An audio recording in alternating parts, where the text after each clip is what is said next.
Hello, friends. Welcome back to this week's episode of Sunday Night Mayhem. If you missed it earlier today, the celebration of life for Adam the Woo occurred in Southern California and was broadcast on Adam's dad's channel. I saw bits and pieces of it. I have yet to watch the entire thing as I was busy, but it looked very cool. And JWW on the Move, right, is Adam's dad's channel. But if you search Adam the Woo Celebration of Life, you will find it. So I thought I would mention that right off the bat. We all miss Adam, his videos, and the folks that put on the Celebration of Life did a pretty darn good job, it looks like. So I thought that we should definitely mention that. So rest in peace, Adam the Woo. And thank you to those folks who put that event on today. I, on a personal level, may not have the same goofy craziness that I normally do today as yesterday.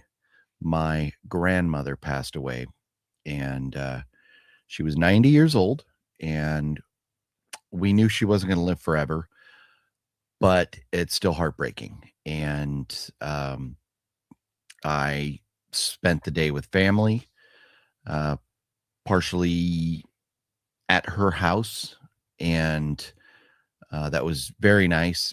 And then I went down to San Diego to be with my daughter, who is in the Navy and was alone. Navy people and stuff, but she wasn't with family at all. So I wanted to be with her, spend some time with her. And we wound up doing something very cool that my dad would have loved. And being that my dad's mom passed away yesterday, I think it was a perfect way for us to spend some good time together. And I think it was meant to be because of some signs. So I met my daughter at L&L Hawaiian Barbecue down in the Midway Rosecrans district in San Diego. And we had some Hawaiian food for dinner, and it was delicious. We've been there before. We love it. And then after that, we went across the street to the sports arena, and we took in a San Diego Gulls minor league hockey game. I went with my daughter, and it's something that we've done many times before. I went to San Diego Gulls hockey games with my dad as a child. And so it's kind of like a family thing. My daughter enjoys it. I enjoy being with my daughter and seeing her happy. And this was able to bring us a little bit of joy out of the sadness that was, mourning the loss of my grandmother. So it was nice. After having the L&L Hawaiian barbecue for dinner, we go into the Gulls game and find out it is the Aloha theme night. And we got these Hawaiian shirts. And so I thought I would wear it tonight. So I've got my San Diego Gulls hockey shirt, Hawaiian theme shirt here.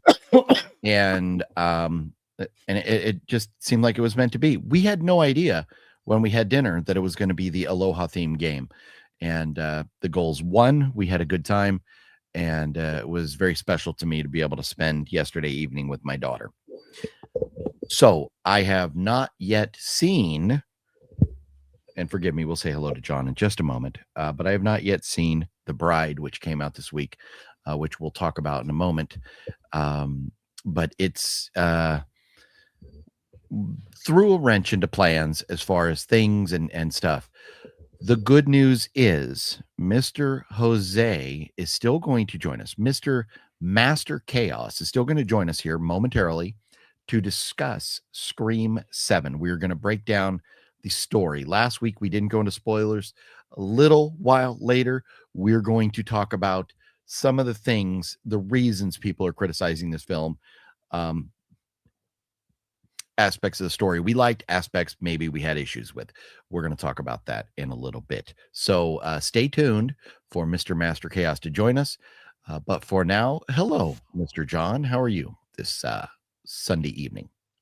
I'm good. Sorry to hear about your grandmother. So that really stinks. So my condolences to you and her family. Well, thank you very much. Appreciate that. Might I say your beard seems from a week ago to now seems quite full. It's done quite a bit of growing in a week. Hair grows fast. If you think this grows fast, you should see that down there.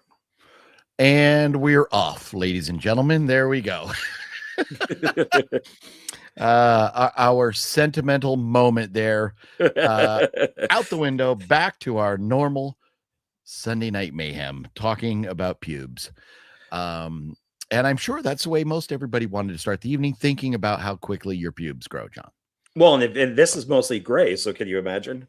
Oh, come on now. Would you expect anything less? No, actually I wouldn't. Thank you. Thank you very much. Thank you. This guy right here may have an issue as I'm having a somber moment and you're like, well, by the way, I have pubes. It's his dad that did this to me. So here's a question for you. Do you think Jesus Christ shaved his balls or was he au natural? I think that he was all natural, but there was probably some trimming, like miracle trimming. Going on. His beard, for the most part, always seems like it's fairly well trimmed and maintained. So I'm sure he probably did a little manscaping as well. I would think so. Like early days manscaping. Maybe with like with was manscaping or is it Jesus-scaping? Is it God-scaping? God-scaping, yeah. Or just pure blasphemy. So he's got a sense of humor. He wouldn't be on the show if he didn't.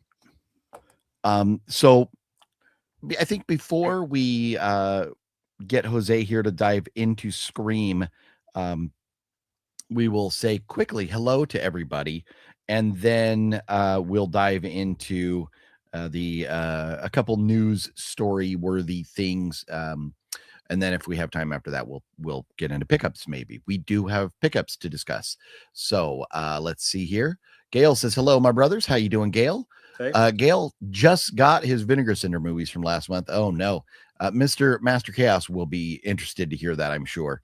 I wonder if he got his. He probably got his already. He was waiting on him, though. Jonathan, how you doing? Hey. Dollar Tree, what's up? Antonis, hey. What's up? Hey. Metal Greg was cracking. Hey. House of G-Fam. I pity the fool. That's, you know what? As you should. You should pity the fool that don't watch S&M. Sean 420, what up? Hey. Don't forget to hit the thumbs up. Thank you, Gail, for reminding us all to do that. If you would, please click that thumb. Click it, please. Hello, all you beautiful people. Hopefully life is treating you well. Greg, all things considered, I'm alive and breathing, and that is about the most I can hope for right now. But you know what? The beautiful thing is through my time of sadness here and in losing my grandmother, hanging out with you all definitely eases the pain. And I love having you all here with us for this. So thank you for joining us this evening. Fluffy Gamer says it was an awesome celebration. I heard people were saying it was very nice. Very cool. Good to know, Fluff. Sean 420, are those petunias? John Ward, do you know the reference? Your shirt? Adam the Woo. Woo. I did not know Adam LeWoo. I know.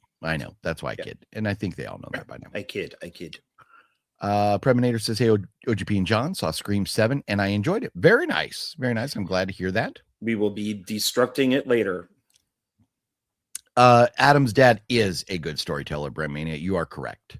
And thank you for that, Gail. Daniel, what's going on, Daniel? Jeff, how you doing, Jeff? And Jeff, thank you. Jeff threw another $10 channel support donation through the PayPal earlier today. You rock, Jeff. Thank you so very much for your support, continued support all the time. Thank you, Preminator. Sorry to hear about Grandma. Praying for you and your family during this difficult time. Thank you, Brandmania. And thank you. Yes, rest in peace to my grandma. Yep, she was an amazing person. I will miss her dearly. We unfortunately don't live forever, so enjoy life and don't stay mad at people and be kind to one another. Good words to live by, Brent. Very good. Buckaroo Bros, what's up? How you doing? Hey. And sorry, OGP, losing family is truly the worst. It is, Jeff. Thank you. Sorry for your grandmother, buddy. Appreciate it. Mr. Jami, what's up? Hey. Did you see Scream 7? We did. John and I have. I've seen it twice. John, have you seen it a third time yet? Or are you still sitting on 2? 2. Okay. Mr. Master Chaos may have moved the needle on the amount of times he's seen it, but we'll let him divulge that information. Preminator, I saw a theater screening of Aliens, a special edition on March 6th. It was awesome. Nice. Yeah, I saw, and I got to check it out, but I've seen ads for a lot of different films that are going to be, like a one-night screening and stuff like Silence of the Lambs for its 35th anniversary, I think. So I would love to see that, but we shall see. Metal Greg, condolences, passing your grandmother. Like you have gotten to experience all 4 of my grandparents, and seeing my grandmother pass away in front of me in 2005. Oh man, that sucks. It is tough, and you kind of think, and I don't want to be Debbie Downer all night. I want us to have a little bit of fun, but being close to family and being able to spend time with them and say goodbye as they're leaving is nice.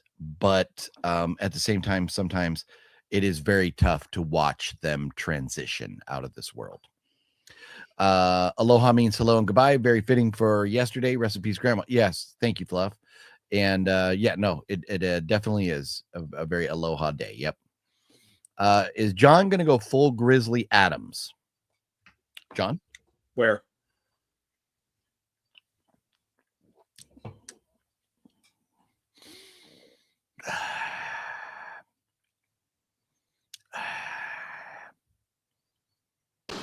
How dare you?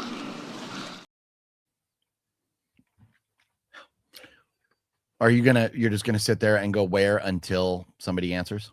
Yeah, pretty much. Yeah. Okay. Yeah. Well, I'll put a pin in it. Jesus Christ pioneered manscaping. There you go. Christscaping. I'm gonna get rid of all of it. Actually, I'm gonna just shave and just get rid of everything. At times it's easier to just take it all off and just let it regrow instead of trying to trim it and everything. Okay. I like to just kind of let it go. Mine, it just starts bugging me when it gets too long, and I start trimming it, and then I don't like it, and I trim it more. And yeah. Mario has seen Scream 7 3 times. Very nice. Cinestalker, what's cracking, Cinestalker? How you doing? Who is the new Twisted Sister singer? I heard the news. It's I think the guy from, I forget who it is. Skid Row. Sebastian, is it Sebastian Bach? That somebody in the chat, touring with him, something like that. Yeah. Which I think is an awful idea, but okay. Yeah, I'm not a fan of Twisted Sister at all, anyways. Oh no, I love Twisted Sister. I've met Dee Schneider and have a picture with him, and then I saw right after the drummer died, when he said no more Twisted Sister, it's gone. I feel that's the way it should be, that you don't need nobody can beat Dee Schneider. So yeah. Jen says, hola, ¿cómo estás? I'm doing well. We are doing well. And how are you, Jen? Hopefully you're having a wonderful evening. Sorry about your grandma passing away. Thank you, Mario. Oh yeah, did you guys enjoy Scream 7? Yes, very much. And we're going to dive into it. You liked it. Suck it and shut up, John. You liked it. There you go. Snap into that Slim Jim. Oh yeah, brother. Oh yeah, brother. That's it. That's definitely a shout out to the Cinestalker. My condolences. Thank you very much, Jen. Appreciate that. So it is Sebastian Bach. That is right. Bulleit Blake. What up, Bulleit Blake? How you doing? What's up? MC gonna be here in a few. He said he had some like dinner plans and stuff that he was taking care of before jumping in. So we'll be talking with him about Scream momentarily. This is Jennifer. I changed my username. Okay, so what's up, Jennifer? How you doing? Hey. I was wondering with the Jen. I was like, oh, that's Jen as in Jennifer.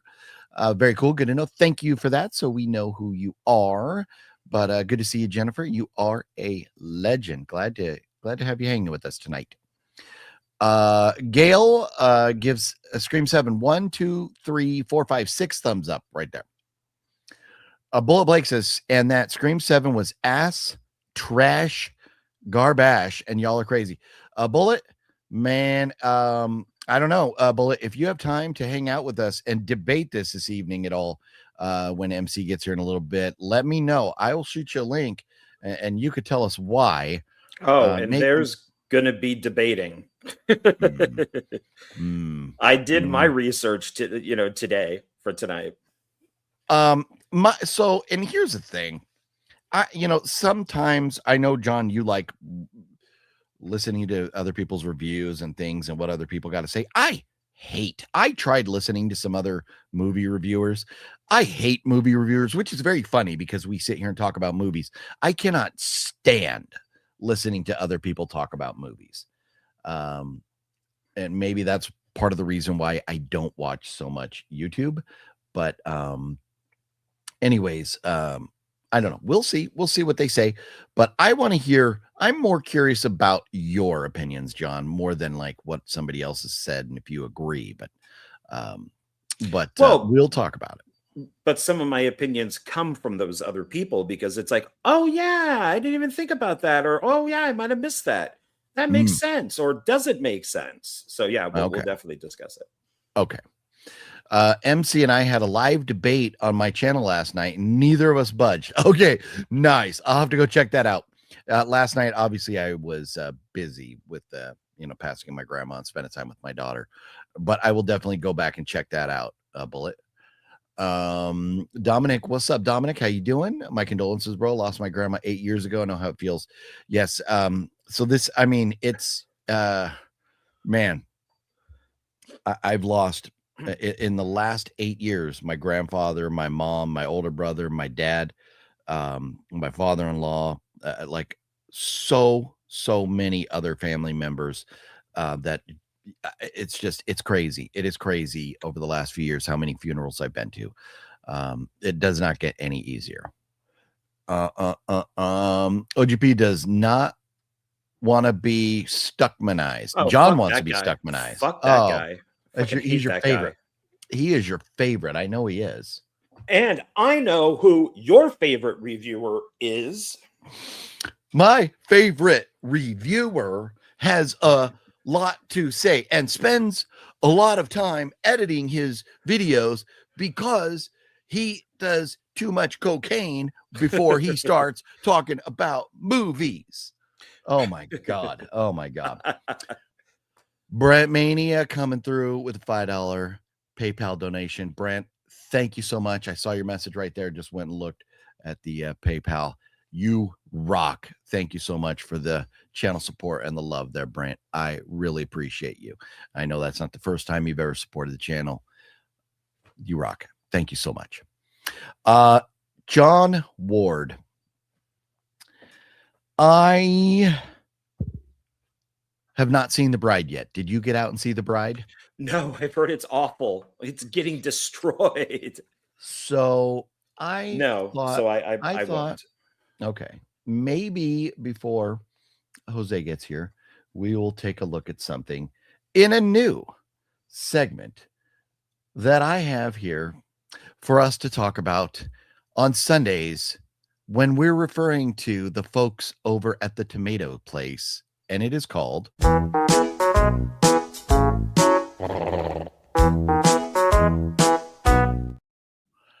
Let's Talk Hard Tomatoes, because the folks over at Rotten Tomatoes are a bunch of tards, and if that offends you, I don't apologize. I would never refer to a person with a true physical disability or something as a retard. That is degrading and not cool at all. But the folks over at Rotten Tomatoes are buffoons. And so let's watch that one more time just so we can all embrace the glory of retard tomato.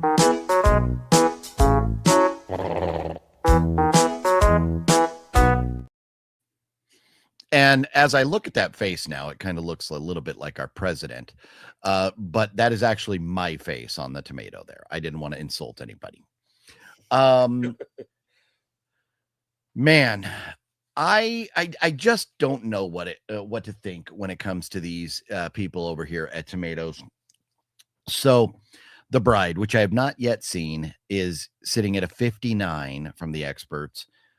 And I use that term loosely. I know it's the whatever score they have different names for them, but it's the experts and the fan, the popcorn score and the tomato score, or whatever, right? So they have it at a 59 and the fans have it at 74. So that's not a terrible score. It's not great, but it's not terrible. It's a decent enough score that I will still go see it when it comes. Well, not when it comes out, but when I have time to get to the theater, being that I have my pass. So, were you aware of those scores, 59 and 74, John? And maybe we should pull it up here. And does that impact your thoughts on seeing the film? No, because I know most of those are fake. They're bots. They admitted to it. Rotten Tomatoes admitted to it, that during the pandemic, they faked their reviews. Yeah. So well, no, I don't trust this at all. Yeah, no, and that's why they're retard tomatoes. And I like seeing the popcorn meter. So it's tomato meter, popcorn meter, because the popcorn meter is anybody. I rate movies on the popcorn meter, like I rated Scream in there recently. But their reviewers are all their agenda or propaganda driven or bots or whatever. So yeah, I don't really buy it. But The Bride, I believe Mel, my killer podcast, Mel, I think she saw it and I think she enjoyed it. But here we go. This is the one that finally put me over the edge to make me say, no, we have to talk about these tards. And as much as I don't want to promote them because I don't want them making money off of us. 31. How do you score it a 31, but the fans, over 5,000 fans, score it at a 76? How are you that different? It cannot be a 31 if the fans are saying it's a 76. So because where the tomato meter is woke. It's if a movie is really woke, that's going to be at like an 80%. Yeah. That's that simple. The critics will give anything woke a massively huge, and Scream 7 was not. So they're going to give it a lower one. Yeah. Well, and I think the biggest reason for their score, and a lot of reviewers said it. Some of the reviewers that I watched over the week lead off their videos by saying, I saw Scream 7, the missing Jenna Ortega and Melissa Barrera Scream 7. And it's like, you clown. So I know you're biased already. I know your score is bullshit because you lead by talking about people that aren't in the movie. You can't judge something by who's not in it. That's like me saying, I don't like Saturday Night Fever because LL Cool J's not in it. Well, of course he's not in it. John Travolta's in it. I mean, like, pick a movie, any movie that somebody's not in. You know what? I hate the Brendan Fraser mummies because Tom Cruise is not in it. Well, Tom Cruise was in his mummy. Brendan Fraser was in his. You can't like one or hate one. I mean, you can both go like, you know what? I'm a fan of Jenna Ortega. I'm a fan of Melissa Barrera. And you can watch the movie because they're in it, because you're fans. And you can go, you know what? I like anything that doesn't have them less. But you can't tell me this is a shitty movie because they're not in it. And that's what they're all leading with. And that pisses me off. But they said the same thing about Part 6. I'm not going to go see this movie because Nev Campbell's not in it. They should have just paid her what she wanted. This is the studio's fault. This isn't the fans' fault. So if you're not going to pay Nev what she wants, and then you fire your lead actress from part 6, you're going to pay Nev Campbell a shitload of money to get her to come back for Scream 7 because you guys find yourself in a bind. And also shut the fuck up about Palestine. Shut up. Oh yeah, she should have never opened her mouth. Yeah. You don't need that. Okay. I don't give a crap what your friggin' views are. You're an idiot. You're in a hit series. Shut up. So I get tired of this. She's a shitty actress to begin with. That's true. Eyes, but it's just she's not a good actress. No, she's not. Ended with the mask dropping. She dropped the mask. So who knows what what their part 3 would have been? Well, wasn't this? Did Jose tell us last week what part? I think he did, right? He told us what part 7 was supposed to be with them. Well, I believe that she was supposed to be the killer. But I'll let Jose, when he gets here, remind everybody what part 7, because Jose knows. And usually if Jose is saying something, he has on a pretty good authority what was supposed to happen, and people would have been pissed.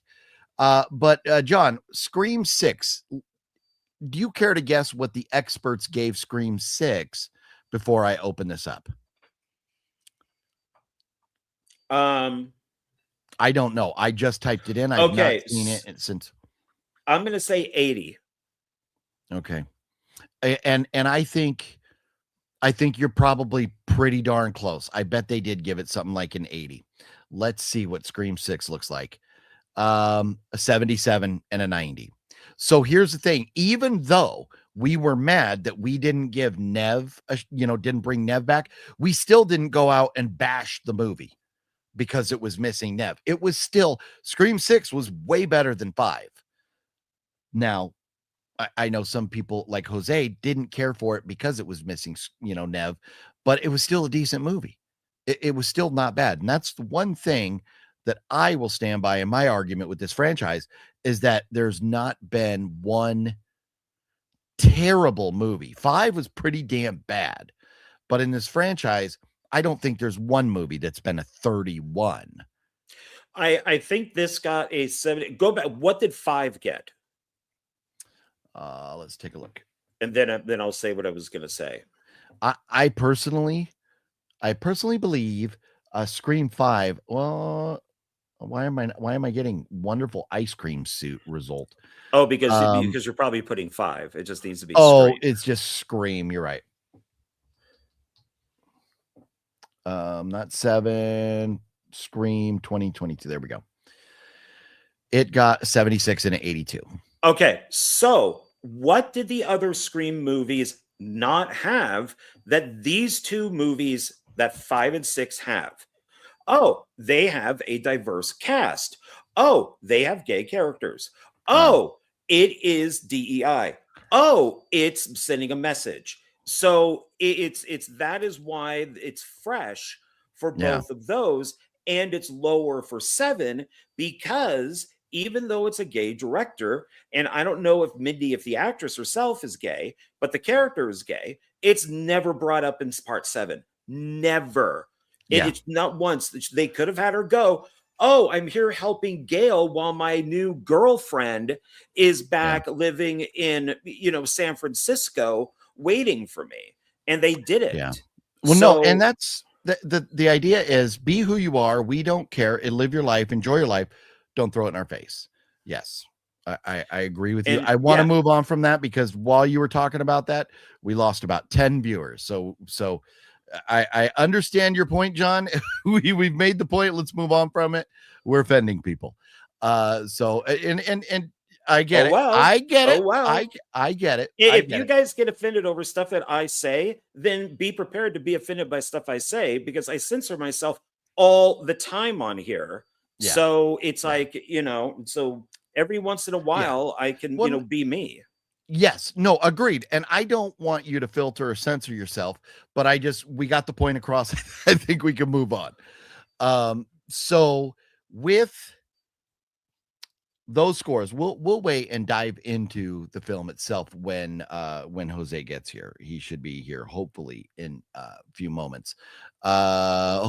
Just Jose message right now says give me 5. So let's see. Let's get to some more of the comments here real quick. I have revisited the first 4 Scream films. I have to watch 5 and 6. Nice. The first 1 through 4, great films. 5 and 6, they're different. I'll be curious to hear your thoughts next week. I don't agree with Rotten Tomatoes. Some movies they say are actually ass, or they say are ass I actually like, and that's what I agree. And that's why and that's why they are the retard tomatoes.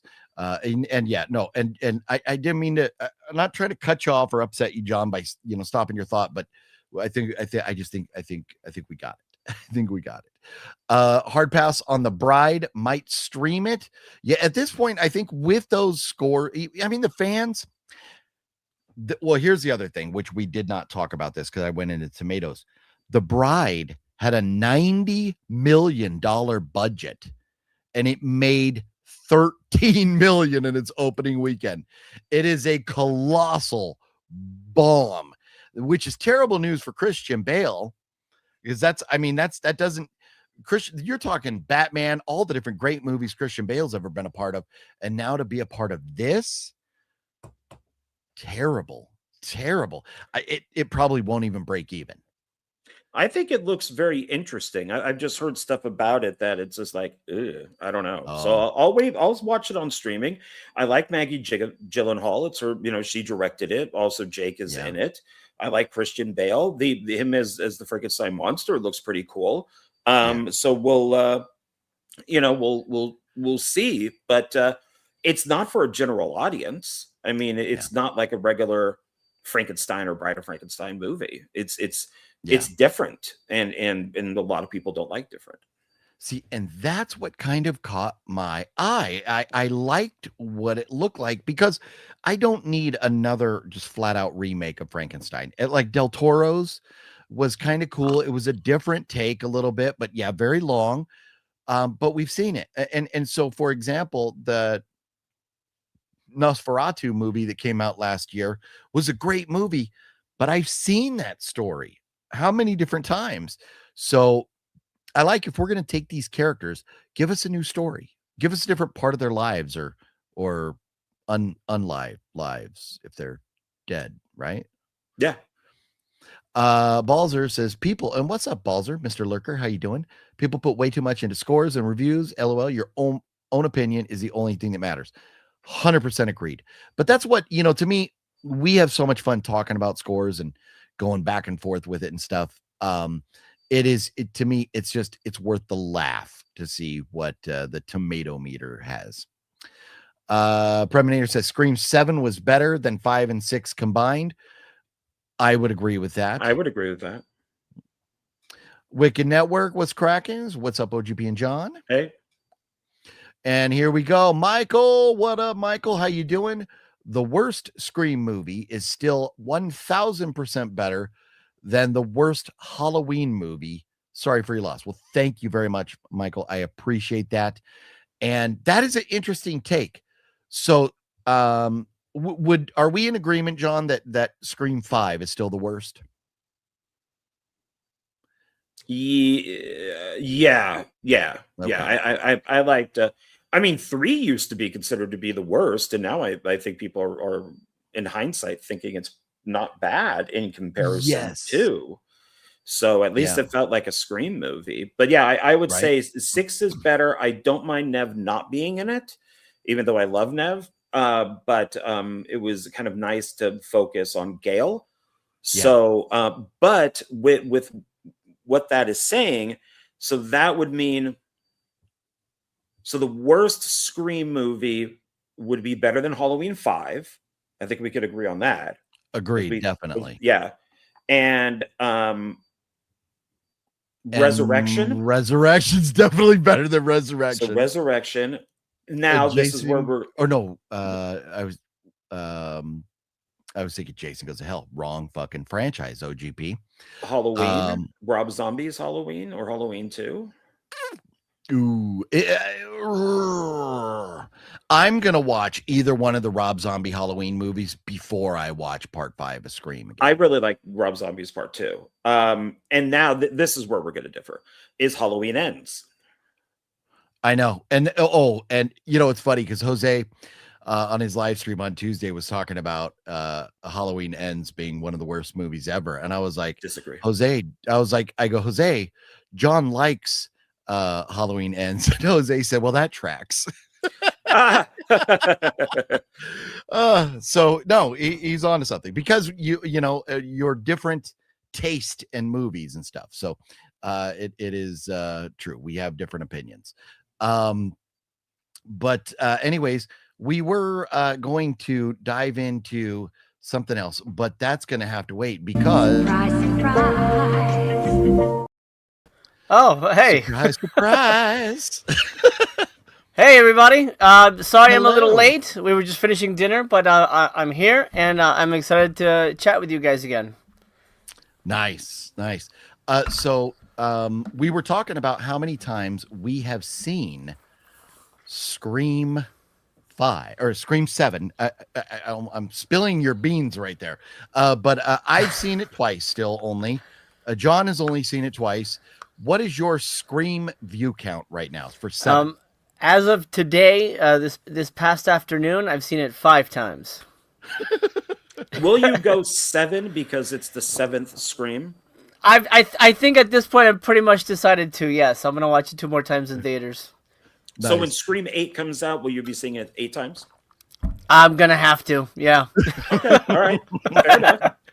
So, but that is part of the beauty of having the AMC pass, where you can continuously go see movies, and not break your bank. Yeah. So basically, we were just looking at the.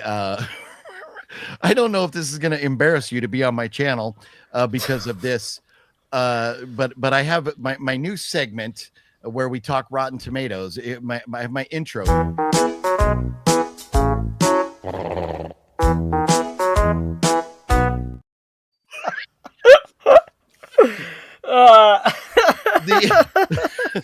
Where the retard tomatoes scores, and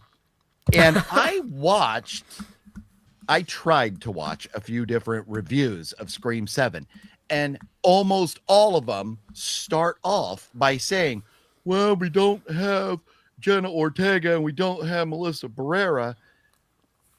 You're telling me your score is skewed before you even start your argument. Because you're biased because they're not there, but they're not the franchise. Ghostface is the franchise.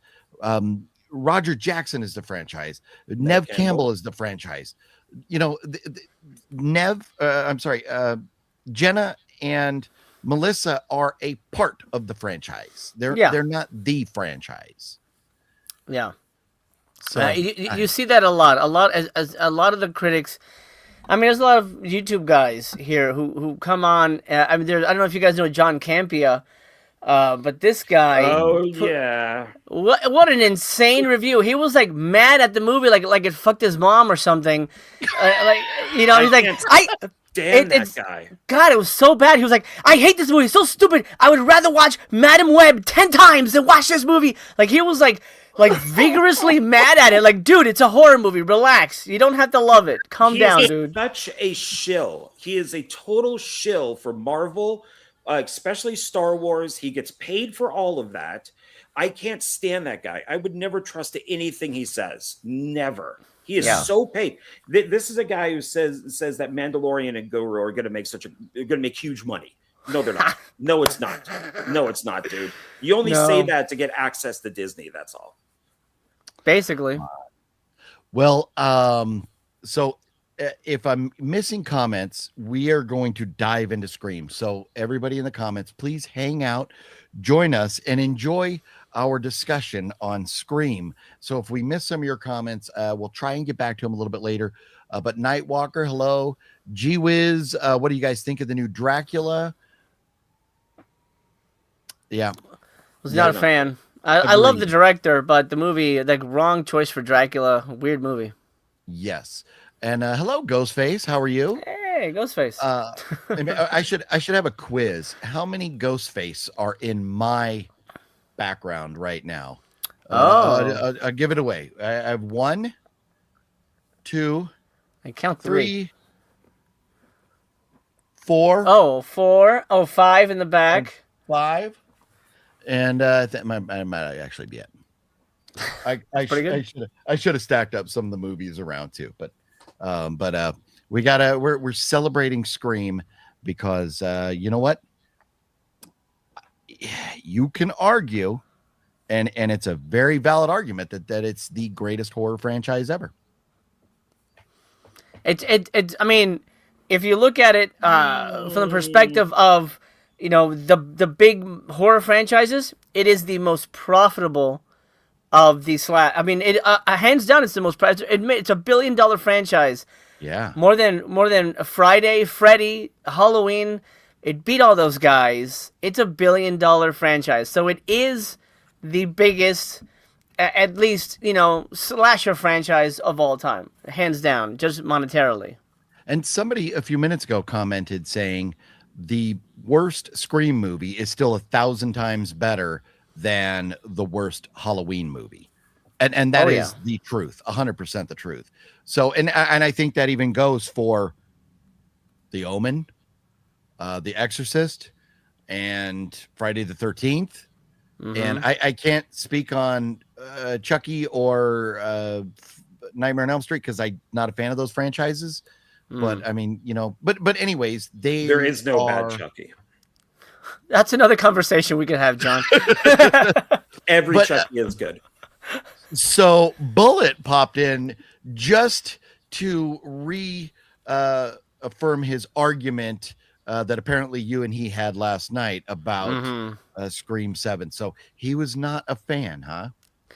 No, he was not a fan, but he's in that camp who's own. Well, actually, he's seen it twice. But I think once I, you know, sort of brought my explanation side to it, I think he's more open to revisiting it down the line a third time with more open eyes. But he felt really, really disappointed in it. Yeah, to say the least. Wow. Okay. Michael, thank you so much for another super chat tonight. John Campus is a Marvel's fanboy. He's an idiot. I don't even know who this guy is, but I will avoid him. Oh, man. Yeah, watch his review. It'll make you laugh. It's so stupid. There's a bunch of these people that are obviously paid shills by Disney. And as long as they say the worst thing from Disney is great, that gives them access to premieres, screeners.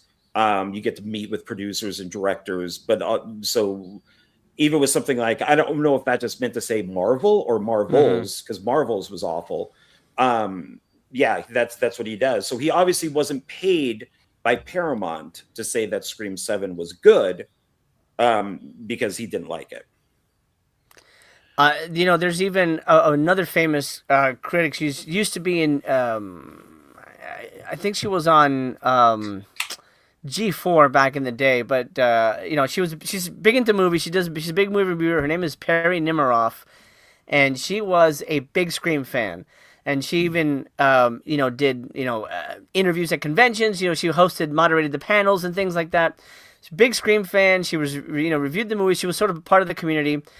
And she's come out and said that she refuses to see 7 because of what they did, of what happened to Melissa. Ugh. Now, here's what I think about that. If you're a Scream fan, there's no way you can say, oh man, I'm pissed off that they did that to somebody who's, I mean, essentially 5 and 6, you know, talking to Blake yesterday, he was like, 5 and 6 feel like Halloween 4 and 5. The only thing is, Halloween 4 and 5 feel part of the series to me, so I can't really count it like that. But what it does feel like, it's kind of like Friday the 13th Part 5. You know, it doesn't have Jason. It's an offshoot, but the kills are really cool. So that's kind of what those movies feel like to me. But I wouldn't be upset, you know, if, you know, well, back in the day, Friday the 13th, 6 comes out, and they didn't bring back the guys from Part 5. Like, I'm not watching Jason anymore because they didn't have this guy. It's like, no, man, I love the franchise. So for people that are standing up for an actress who was a let's be honest, a spin-off character doesn't make any sense to me. To me, that shows that you're really not a fan, and that's just kind of how I feel about it. I agree. John, where are you with that?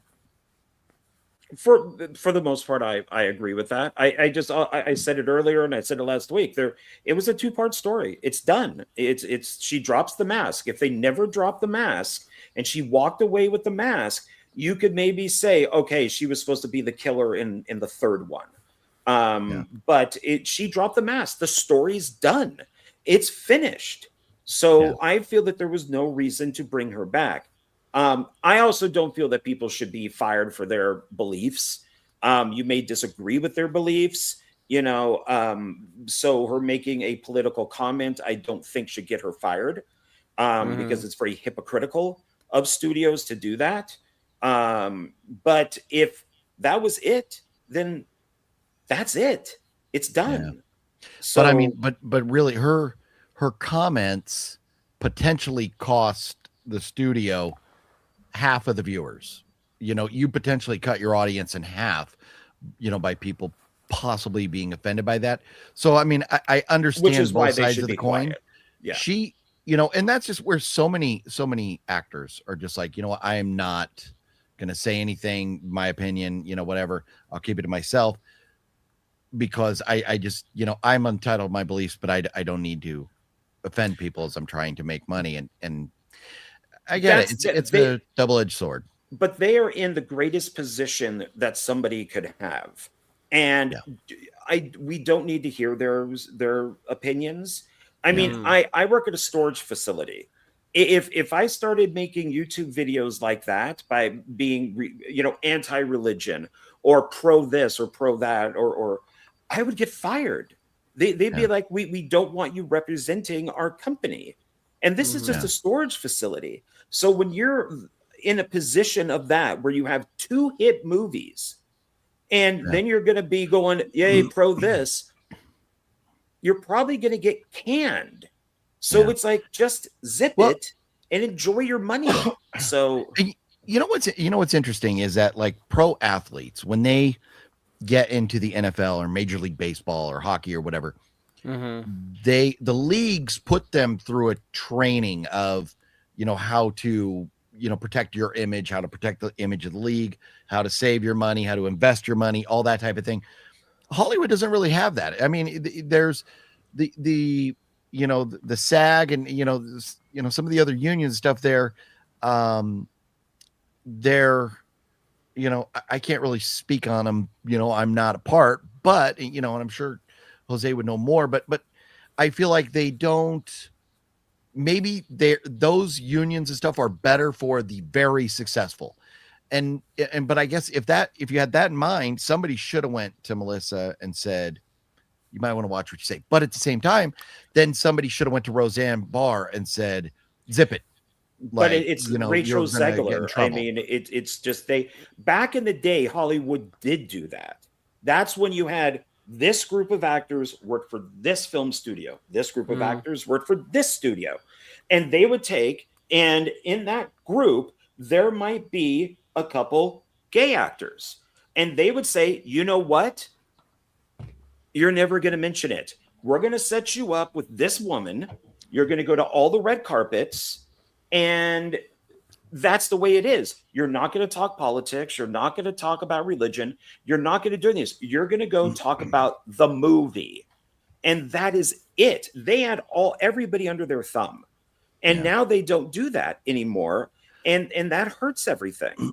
So it's like, and I think just one comment, like, the Palestine comment that she made, I don't think is the worst thing in the world. I just knew it when she said it. I went, oh, okay, now she's done. So yeah, that's a good point about the old world way the studios were in charge. It's all about the PR departments. The guilds don't do anything when it comes to images or career wise or what you tweet, but you usually hire a PR firm to control your social media presence. And I'm sure her PR team had a heart attack when she posted that. They're like, no, what you really, but then again, social media has also muddied the waters when it comes to PR, because now we have now we know what celebrities are doing. Oh, I know that Nev Campbell had a salad yesterday or whatever. You know what I mean? You can follow them. What type of salad? Oh man, it was great. It was Caesar salad. It had some chicken on it. PETA's losing their shit now. Oh yeah. But the PR departments and studios just don't work the same anymore, especially when the actors aren't in contract with them. But the PR departments that they hire don't necessarily have 100% control as to what the people say. So that's why sometimes people go off the reservation, and a studio has to make a decision that they think is, look, financially, what you said is going to hurt us. And then, to be honest, what they said was she wasn't fired. Her contract was not renewed for future movies. That's all it was. They even say it in Scream 7. I wasn't fired. My contract wasn't renewed. So it wasn't that she was like, they said, oh, fuck you, get out of here. You're never going to be in a Scream movie again. They just didn't give her a contract for another movie. That's really all it was. But people blew it up that, oh my God, they're censoring her and her beliefs. And I think that hurt the way 7 is perceived. Yeah. Well, and was it last week that you were kind of breaking down what 7 would have been and how it would have pissed off everybody anyways? Because you said that what was going to happen? Jenna was going to get killed. They were both going to get killed off eventually, right? Jenna was the opening kill, and then Samantha would have been the ghost face that gets killed at the end. So they would have been out of the story anyway. Yeah. Wow. Well, you know what? And Antonis mentions, and I do want to say that I reached out to Wet Movie One after seeing his post. That he's back in urgent care, having more pain in his leg, and we really hope that they're able to figure something out because it's getting scary now. It shouldn't last as long. So hopefully, I told him go see a different doctor. Go find a different place or something. But it's expensive. It's not easy. It's a conversation we can have offline. But yeah, it's like ridiculous what's happening. Yeah. So let's talk. Scream 7. Let's get into the story and hear our thoughts. And John, we are going to I went first last week to kind of, kind of show what I was going to talk about without spoiling anything. I don't want to do that this week. I want to allow Jose, our guest, to tell everybody his thoughts and break down the movie. And then John, I will let you respond afterwards. And then, John, I will tell you why you're wrong.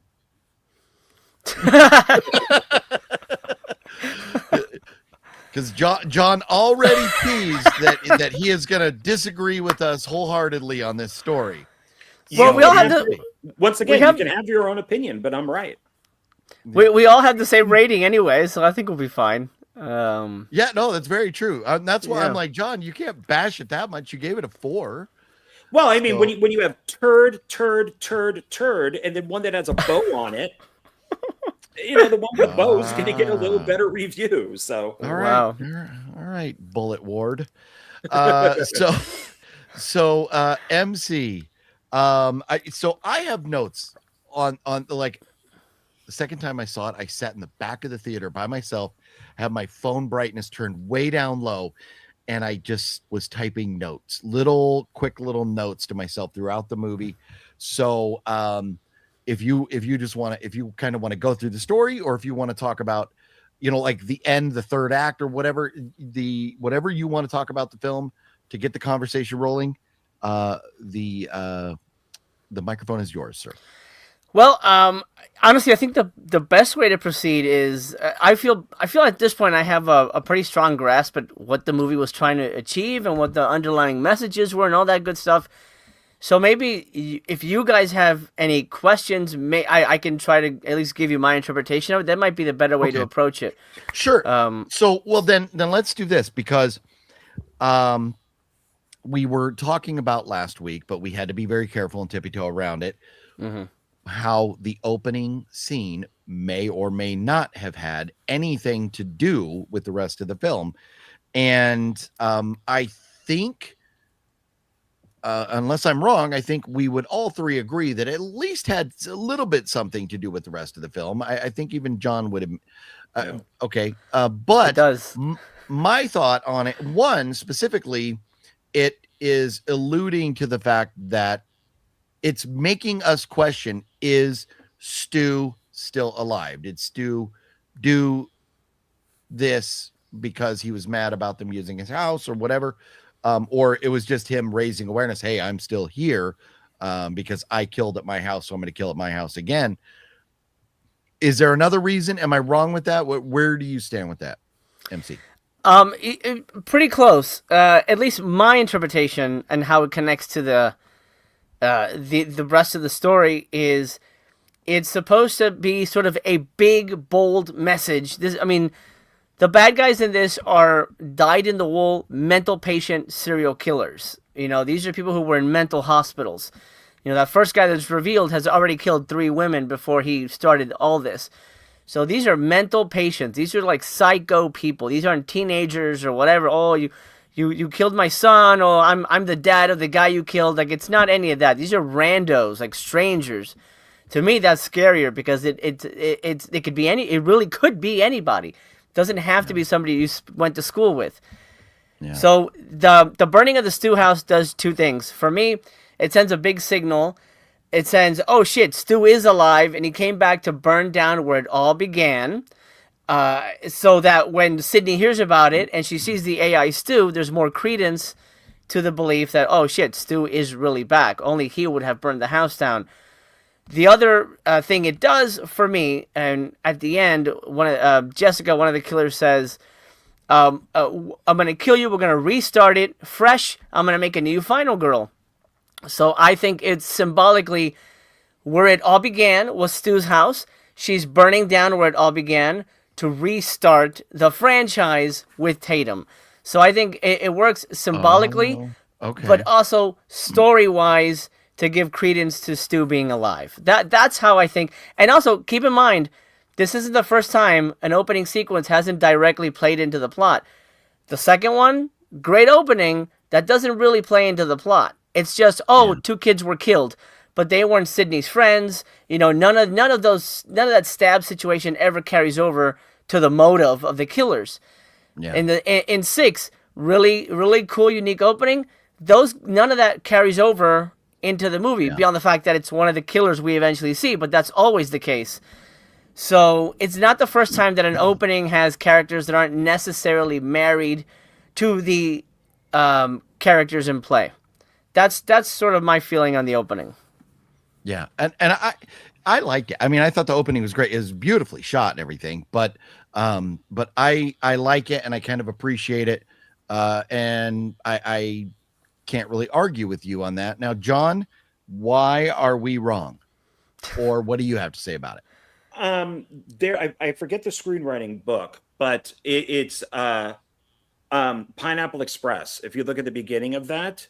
The beginning of it has nothing to do with the rest of the film. And that is what, I'm blanking on his name. The star of Pineapple Express, not James Franco, but the other guy. Help me out here. The stoner guy? Seth Rogen. Seth Rogen. So he wrote part of the script. So he read this book. It was recommended to him that says that the beginning doesn't have to have anything to do with the movie. That was criticized when the film came out. Critics said, what does this have to do with the movie? So if that is the idea, then the beginning is fine. I personally don't think that place would really exist. With the amount of problems that have been in that house, it would probably be torn down. But the beginning of it is fine. I just don't really see. I just don't think Kevin Williamson is that great of a director. I just don't. It's teaching. Miss Tingle, he wasn't that great. He's a TV director primarily. He's a good writer overall, but I just don't think he's that great of a director. He has good ideas, but I like Jose's point last week was that if they give him full control for Scream 8 and we actually get to see what he could do, that would be interesting to see, because he was like sharing control with this one. So unless it's the daughter, I don't know, you can put it all on him. Then it's no, it's not going to be good. If it's just a reminder, Slackwell still loves Alexandra Daddario's boobs.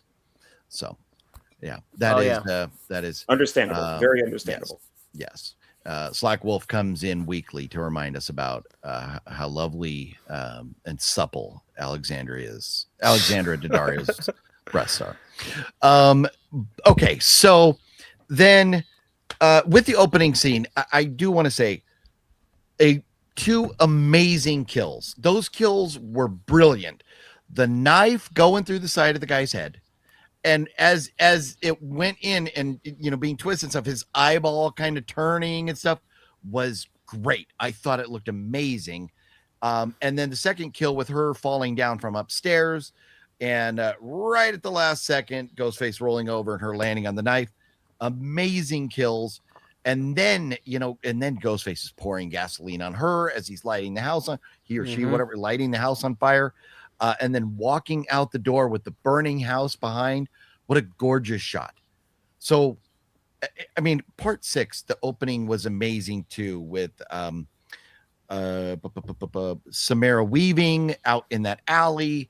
It was gorgeous as well. But man, this might have been one of the, as far as eye candy, as far as, the color and the killing and the blood and the fire, one of the best openings just to watch. But super epic. 6 had something that no Scream has ever done before. Not one in that beginning. Yeah, sure. Is that it's once, what's her name from Ready or Not? Samara Weaving. When she's killed, the killer reveals himself.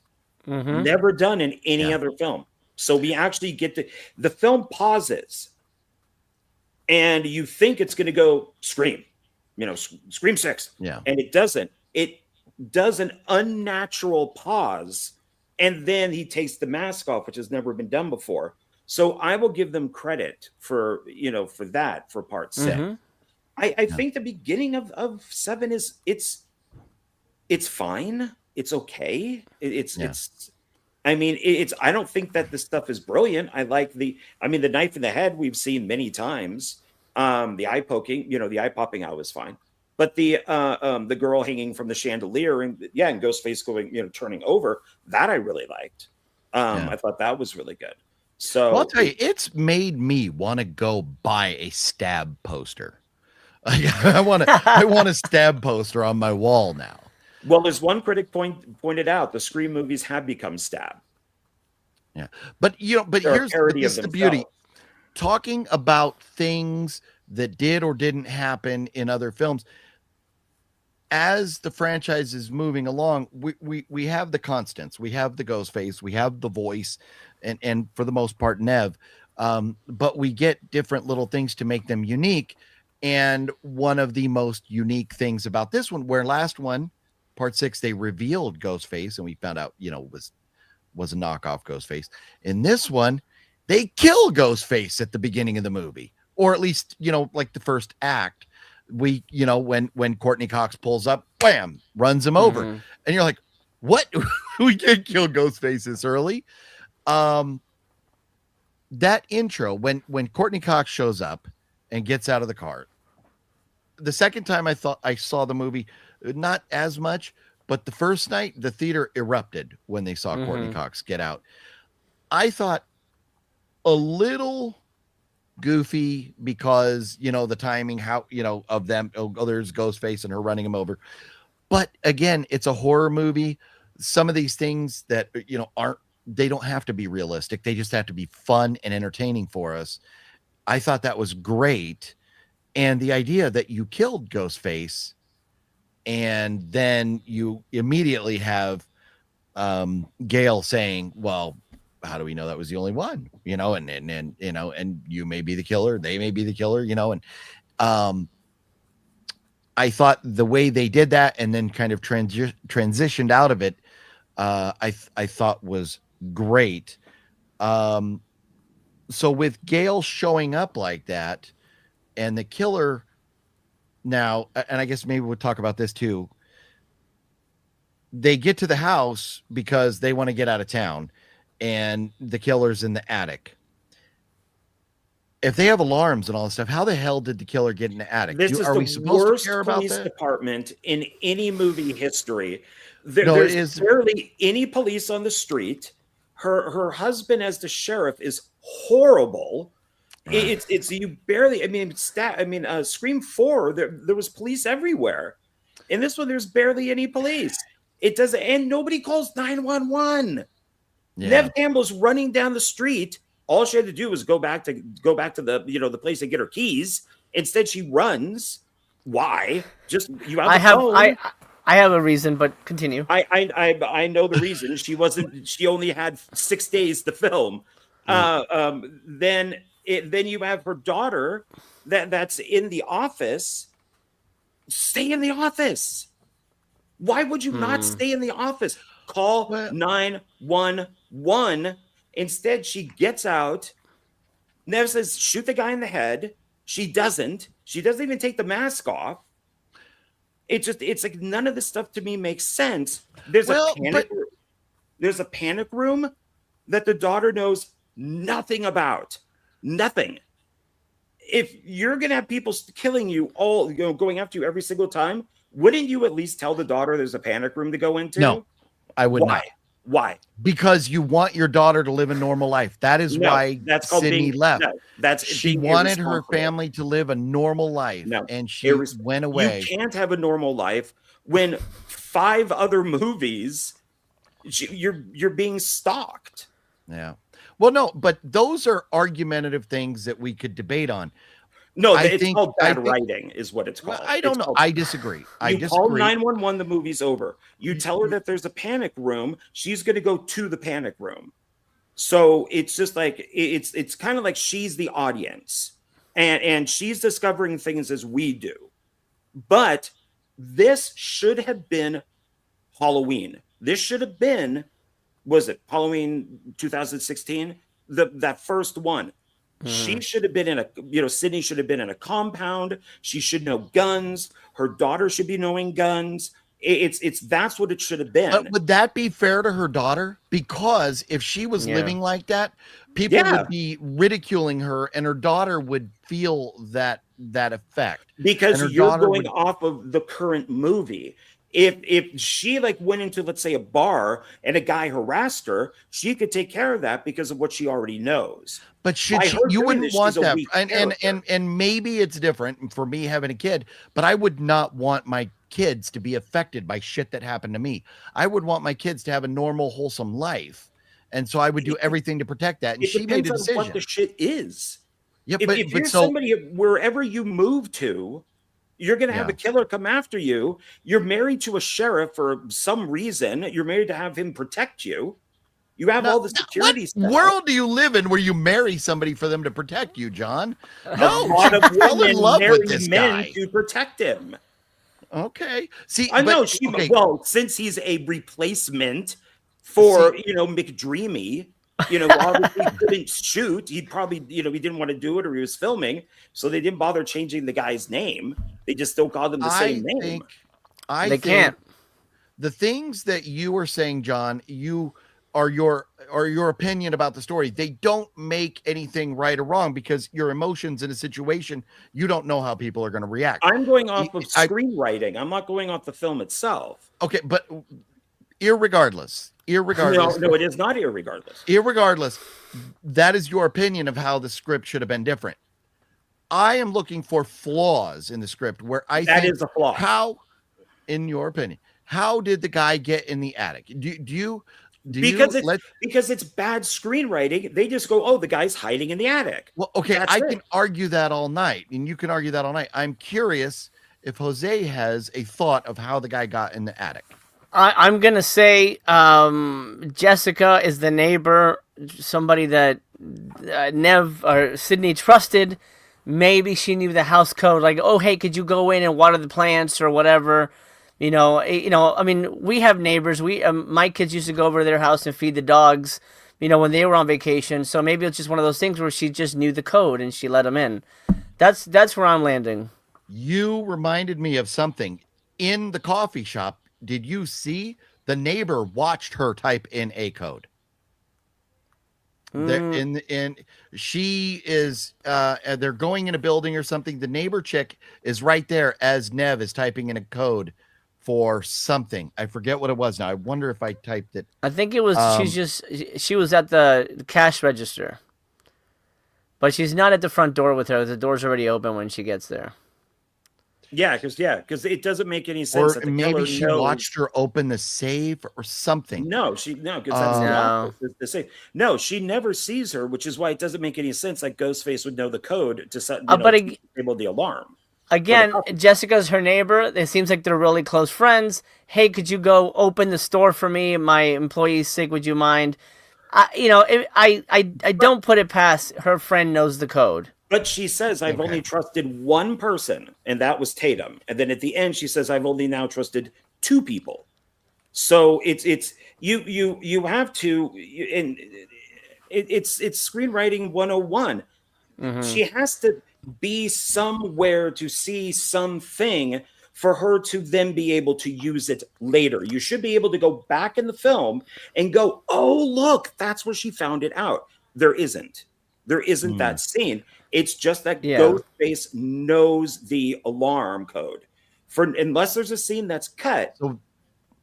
So that's what we're saying. So Ghostface, one of the killers, presumably the neighbor at some point in her past, got the alarm code. I would have to go back and look. I swear there was something where I saw where the neighbor was watching her type in something or heard her something. I don't remember. But okay. So when we meet the neighbors, the two of them, the Nev is there, and then she's like, "Well, leave." The neighbor's like, "Well, leave her alone, and all that." Yeah. And she just walks right in because the place has already been running.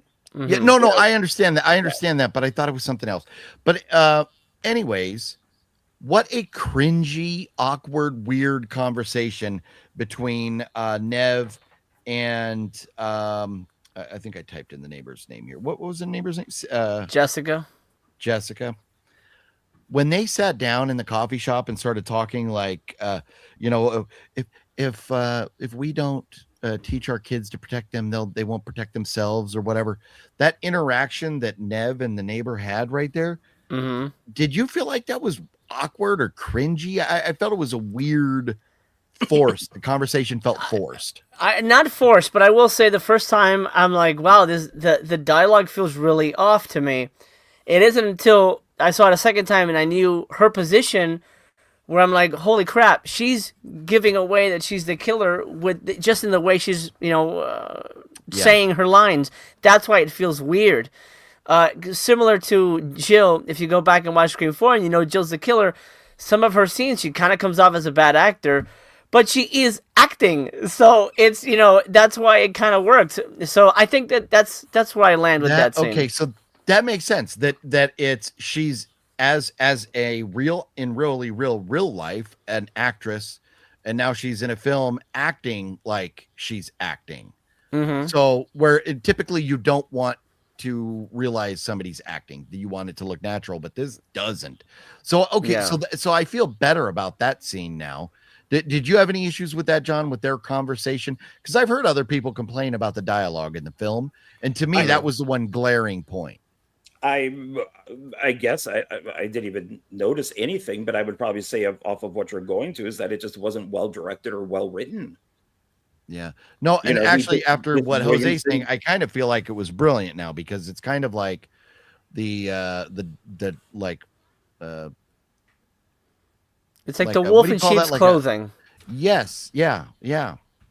So I mean, I love Scream 4. It's my favorite Scream movie, even over the first film. And I have my love for Emma Roberts, but it's I think everything that Scream 4 did, it did better than 5, 6, and 7, and that's the whole obsessed type of thing. Yeah. So it was a much better film. So it's just kind of repeating itself. So you can look at all these movies and there's issues with every single one, and of course that's been with leaked scripts, rewrites, different directors coming in, that whole thing. So I'm expecting bad writing at some points or bad directing. But I would think by 7, they might have gotten their act together a little bit more. That's not the way usually franchises go. Usually by 7, they're dog shit. I don't know. Maybe you could name a Hellraiser. Friday the 13th, Part 7 is one of the best ones in the series. Yeah, it's a great one, but then you get Part 8, which is like, I mean, I can't. and There's you nobody already that had likes Part 8. 5, so Yeah, And I liked Part 5, so that was. it's the best kills in the franchise. That tracks. Now, Part 5 has the best kills in the franchise, which is crazy. And that it's not Jason. It's crazy to me. Yeah, I hate 5. I fucking hate it. So John, so you were saying so Well, that tracks. You don't like anything.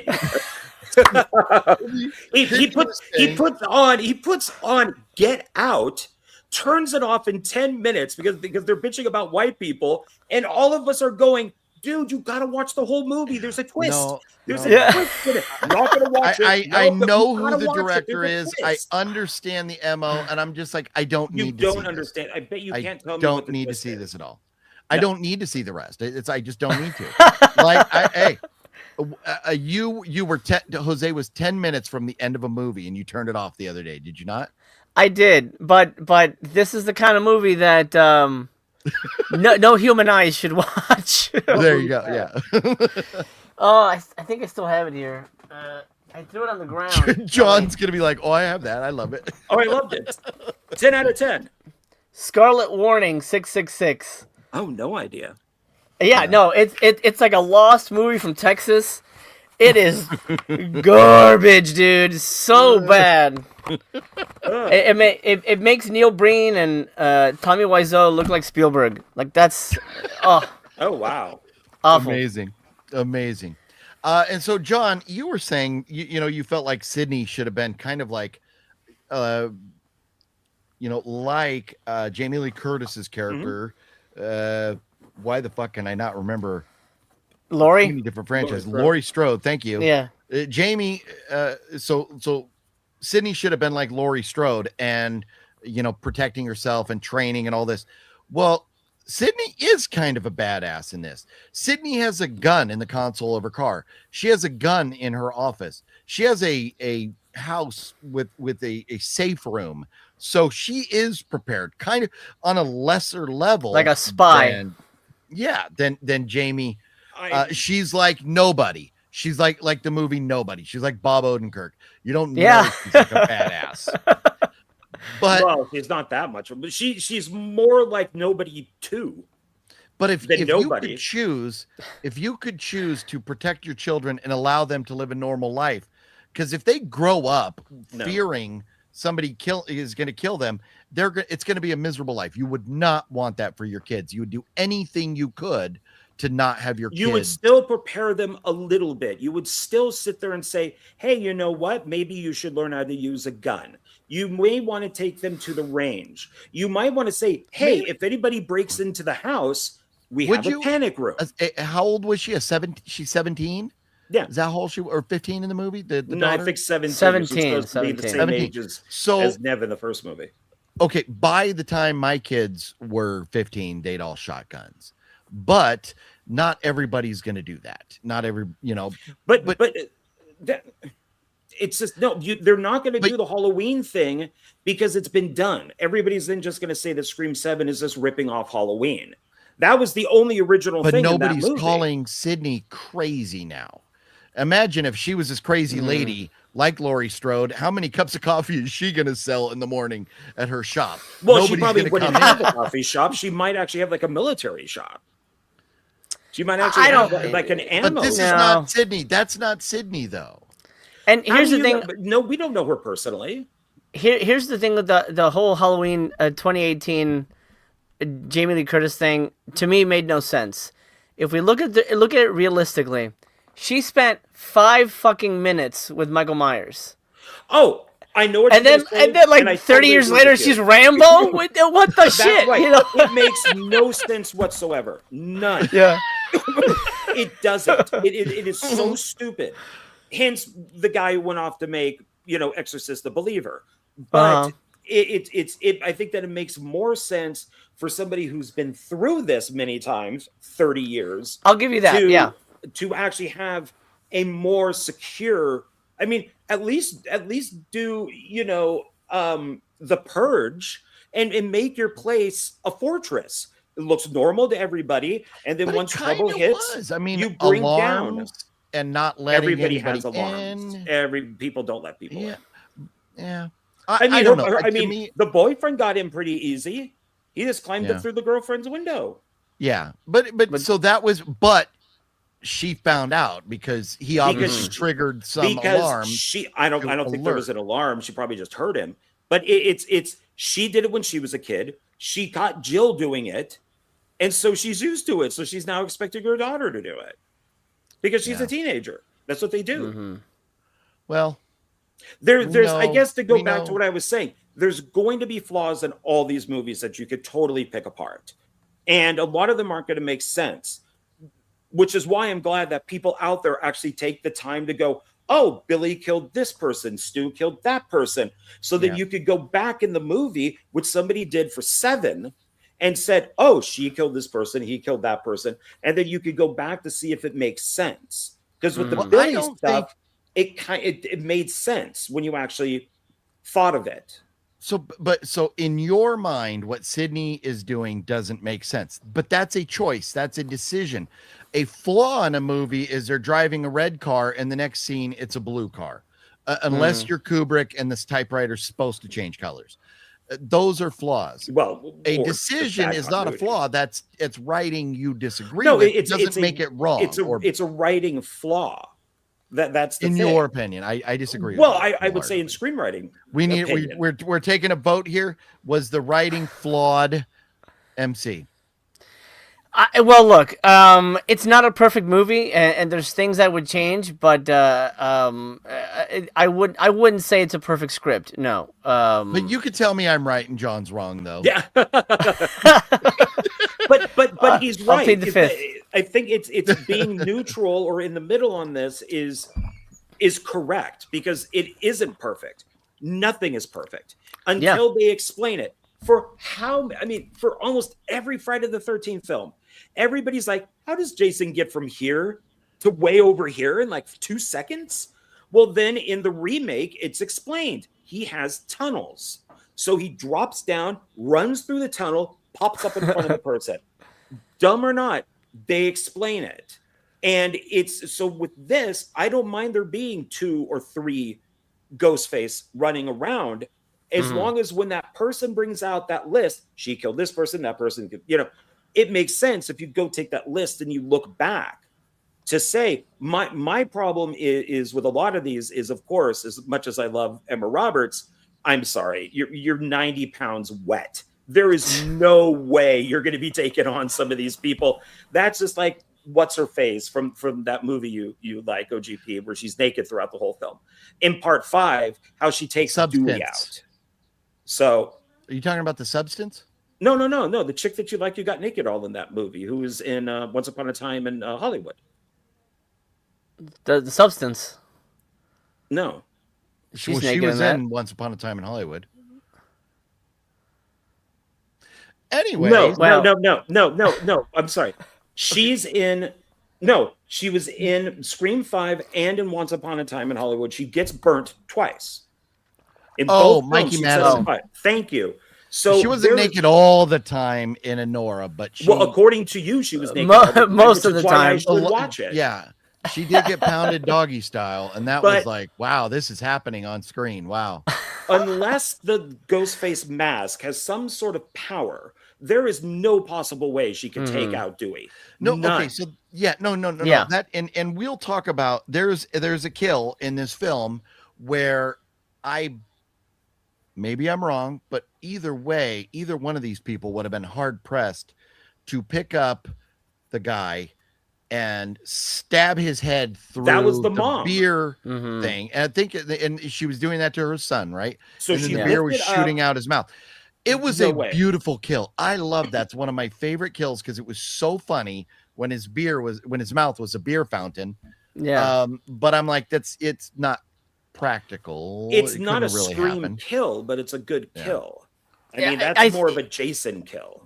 I think people are nitpicking too much. I'm like, and Blake had the same issue. He that was his least favorite kill. I'm like, but I love that kill. Why can't the movie have a little fun with the kills? I would rather inventive kills, inventive set pieces, than just what we got, in 3, which is just stabs and no blood. And I know that thing had issues, but I would rather. Here's the thing: we're 7 movies deep. Realism is we're in the magical realism world. Yeah. This is like Fast and the Furious 7 type territory now. I mean, luckily nobody's flying through space or whatever. Oh, that's one of my favorite ones. The 5th one is my favorite one, but Fast 5 is great. But I love so good, good. Fast 5 is great. But I think we can give these movies a little leeway when it comes to realism, because they're not designed to be Oscar bait movies where it's like it's the real. We're not there for realism.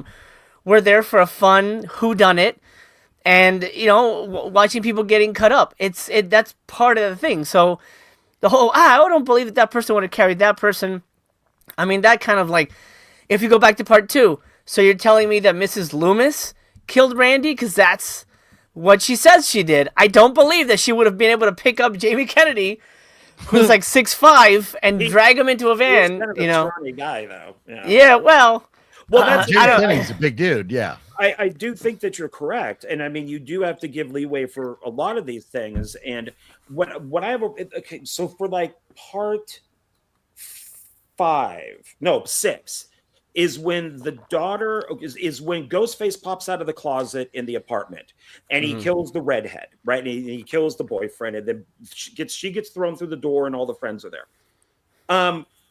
That scene is so weird because that means that her dad snuck in there, hid in the closet as Ghostface, listened to her having sex, and then the guy gets up to clean himself off. She's sitting in there all stinky, and then the dad comes out, fake kills her, kills the boyfriend. So I'm guessing this is the type of family they are. But they're psychopaths, so nothing's off limits. A psychopath, true. If you're a psychopath, you don't look at anything correctly. So maybe the dad, maybe he got his rocks off in there. Who knows? I think it's called bad writing. They said this would be a great scene. He's in this closet. He's going to pop out. People are going to think the girl is dead. We see the boyfriend is dead. This looks great on Or paper. Was it brilliant writing? Because here we are years later going, oh my God, did that dad brilliantly watch daughter bad have sex? I don't know. Or funny because it's a horror movie and we're supposed to laugh at these things. So I want to talk about another kill, possibly one of my favorite kills, maybe my favorite kill in the entire franchise. And that is when we have, is it Aaron is helping her with the controls. Hannah is swinging. Hannah's swinging, and Aaron's helping her with the controls. And then we hear off screen Aaron get killed. And then I'm like, oh, bummer, we didn't get to see it. Well, we get to see it later, the result. But Hannah swinging, and then Ghostface there with the knife and slicing her. She goes back and forth. And then finally that whoosh, and the guts falling to the ground. I thought that was brilliant. But then the silhouette shot with Ghostface and her hanging there and everything was gorgeous. I absolutely love that kill. Maybe my favorite kill in the movie. What do you think, Jose?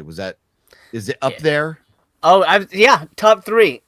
Beautifully shot. I mean, it felt like something out of a Dario Argento movie, and that felt very much like a horror fan directing a movie. It reminded me of a kind of a Wes Craven feel, and I really loved it. I kind of wish that actress had stayed around a little longer.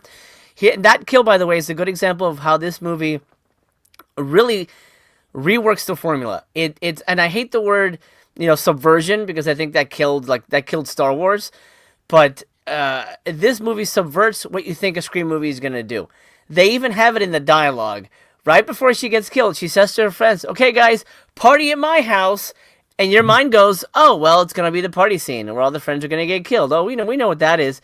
But no, she gets killed like literally 5 minutes later. That already changes. Oh, shit. Okay, then all bets are off. The same as in, revealing the ghost face halfway through. Like, imagine if any of the ghost faces in any of the movies had been killed off early without any proper introduction. It'd be like, wait, who the hell's that? Okay, we haven't had that. We haven't met that person yet. So who knows if the first ghost face, what's his face? Mark, not Mark. I'm blanking on his name now. Carl. If Carl had maybe played a bigger part later on, if he had run off instead of being run over by the car, if he had run off and maybe he'd come back as a gardener or something, we would have been seen him more. But just because of the subversion on the formula, this is a very different Scream movie, and I think it keeps you on your toes. And I think because it doesn't do what you expect, I think people are reacting to it like, oh wait, this doesn't feel like Scream. This is different. This isn't how you do it.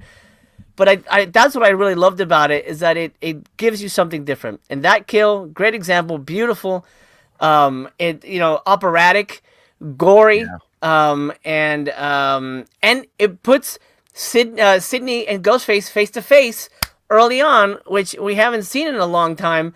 Face to face, she tries to shoot him. Obviously, she can't kill him that early, but she tries to get him, and again, changing the formula. I loved it. Yeah. And when Hannah was swinging and Ghostface comes out of the door of the stage, I was like, this is like, going to be a Shakespearean kill here. This is going to be great. Yeah. And then, but at the same time, I'm almost like, part 3 was a set, a house set, and we didn't get any blood. And this was like a house set, and we got all the blood. It was almost like redemption a little bit for part 3. And also a callback to part 2, which ended on stage at a play. So I think it was sort of, nostalgia bait for that as well. Yeah. John, where are you with that kill? Oh, I think it's a really good kill. I like it.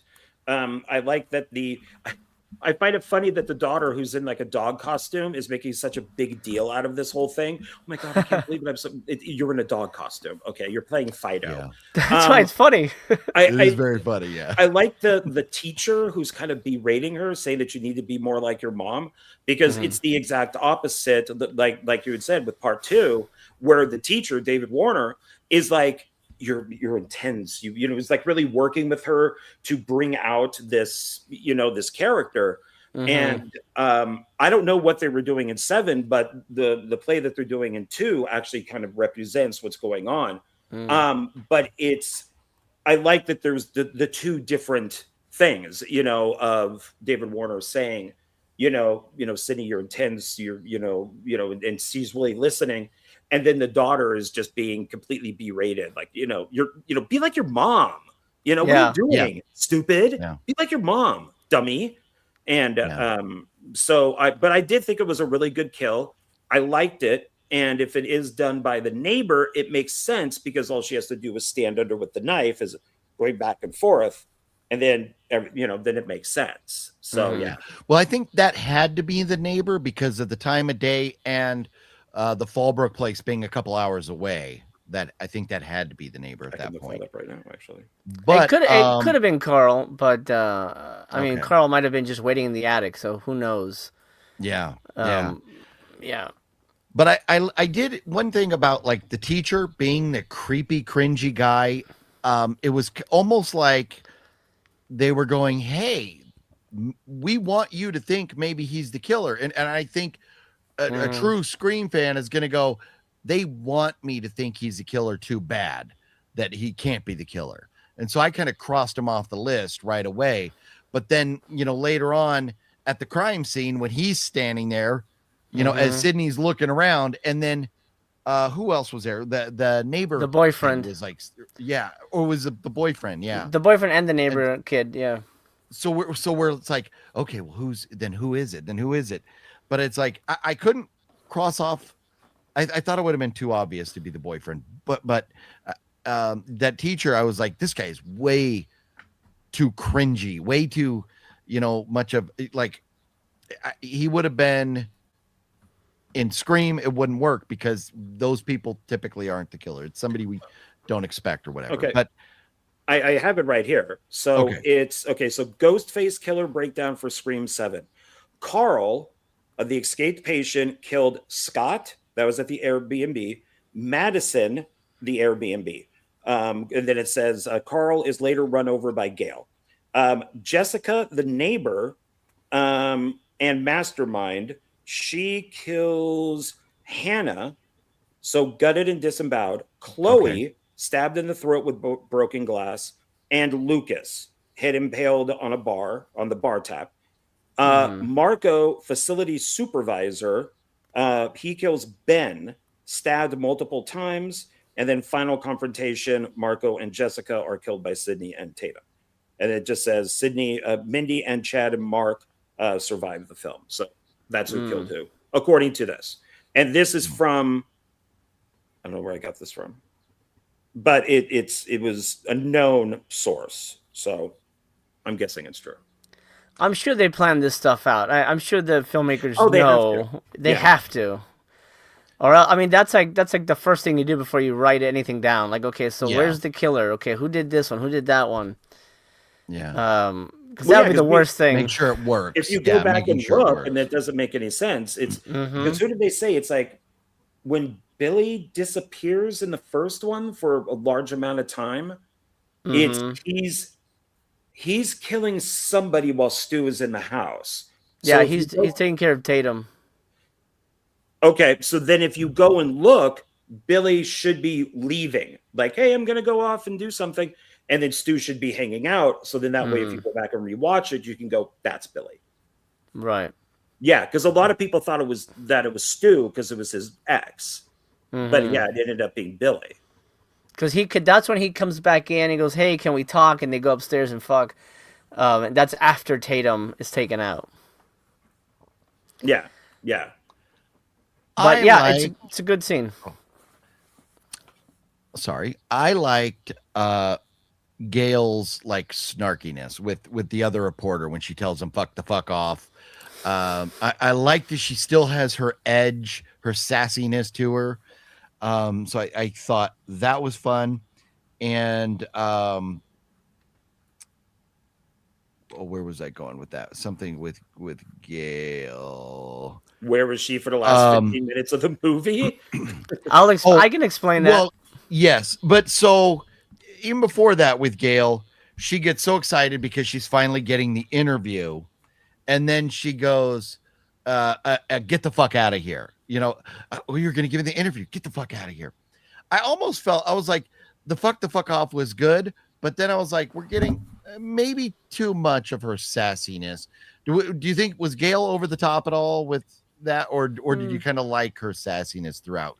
Because we got the fuck off, and then we got the get the fuck out of here. Both times opening night elicited a laugh from the audience in the theater I was in, but the second time I was like, it was maybe too much. I think it's nitpicky. I think she was fine. I think she was just kind of, they were trying to give her the same flavor as the first movie a bit, but with more cursing. Yeah, but I like her. I mean, Gail's great. It'll be sad Scream movie without her. At some point, it's probably going to happen. So, yeah, well, definitely, yeah. It's going to be too expensive.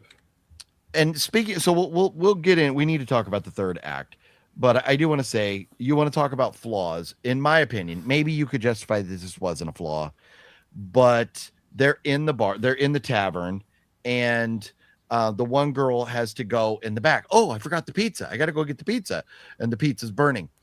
Did we not notice the pizza? There was already pizza on the bar. Why was there another pizza in the oven from a bar that was closed? Oh, she's getting more pizza. She's getting more. The bar was a gigantic pizza that wasn't touched sitting on the bar. They want more pizza. But she says, but one of the girls says, what does that smell? And she goes, oh, it's pizza.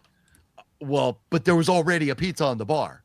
I think that she was going to get more. When we start that scene, there's already a pizza on the bar. So people love pizza. They like pizza, I guess. Yeah. Did she go in the back with all the dough and put all the toppings on and then put it in? Because she wasn't back there for very long. I will tell you that the tavern scene in the kitchen and stuff, I loved it. I think we talked about last week a little bit. But I thought it was great. It reminded me a little bit of what was the John Wick, the girl spinoff of John Wick from last year. Ballerina. It was so good. They had Ballerina. Yeah. They had the kitchen scene, and then what was the other movie came out also last year where they had the big fight scene in the kitchen with the guy where he couldn't feel pain. Novocaine.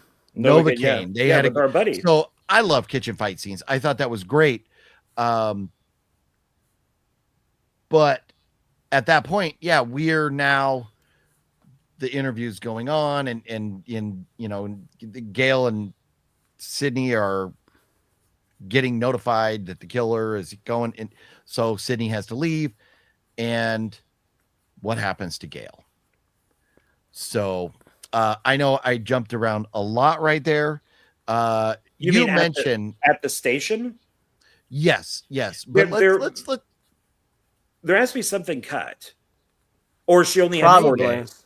Maybe, but you want it. Well, Jose, I think last week you mentioned about the color of the bar scene and stuff. How you enjoyed that. Was there anything else that you wanted to elaborate or talk about with the bar scene that really caught your eye? I mean, no, the bar scene looks good, and it's got 2 really fun kills. One that's a very simple kill with the nick in the neck, and then one extravagant kill, which it's interesting that we get both, with the most simple kill in the movie and the craziest kill in the movie in the same scene. I do kind of wish it wasn't all in one location. I think the bar sort of served as our party location. Yeah. Where the cast was at, sort of like part 4's, Kirby's house kind of thing. But I do wish we had gotten more time with the characters, a little more fun dialogue, a little more back and forth, something that wasn't just, hey, who's the killer? I love stuff that sort of is non sequitur, stuff that's in between the margins, that isn't necessarily what's the plot. That's the problem with a lot of Asylum movies. That they're all, this is the plot, this is the problem, solve the problem. I love when a movie will go off topic. They do it in Scream when, Sydney's looking through the VHS and she's saying, the fog, prom night, how come Jamie Lee's in all this? And Randy, and they talk about, Scream Queens. And that's it's still within the realm of the movie, but and meta, but it's not on topic, like who's going to kill us? Oh my God, where's the killer? So I wish that dialogue had changed a little bit. And I'm guessing Kevin just did not have time to add anything. And I'm going to bet the drama teacher was written all by Kevin, because that felt very different. That felt very Kevin Williamson kind of crazy character. So I'm going to guess that was his insert, that guy. The bar scene is great. It does feel like it goes on a little longer than it needs to. I just wish we spent more time with those characters. Yeah. And you know what? So one of the best parts about the bar scene was when the twins there, when the girl starts talking about the rules and the guy's like, I forget their names, and he's like, we've been through that, we're better than that. We don't need to talk about that. We don't need to do this again. I hate the twins. Thought that was I can't stand them. They were much better in this than they were in the last 2 movies. I hated them in 5, but I don't like them in 5. I liked them in 6, and I really enjoyed them in 7. I thought they're absolutely pointless in this movie. No, Mindy explains the entire motive. When you go back and listen to what she says, it is the motive of the movie. She finally gets it right. Everything she says, that's what the killers say they're after. So it's kind of brilliant. She nailed, obviously it's written by the people who know, but her character nailed what the movie's all about. So people are like, I don't understand the motive. Mindy says it. It's toxic fans. It's almost the exact same motive as 5. It's toxic fans of Sydney, not of Stab. It's brilliant. I think it's I think for me it's a way to elevate to the next motive. Yeah. Now and the only beef I have with that scene is when they're like, Mindy. What's the brother's name? Chad. Chad. Mindy and Chad. His name is actually Chad. Terrible.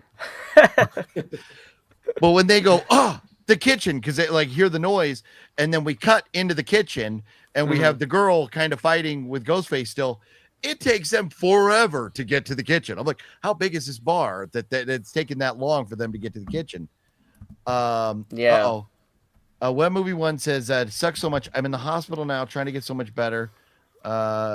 So much going on over here. Wet One, man.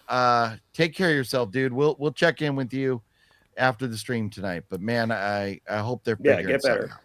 Gosh. If you, dude, text me if you need a ride or anything. Okay, I'm around, so just let me know if you need anything. Right on.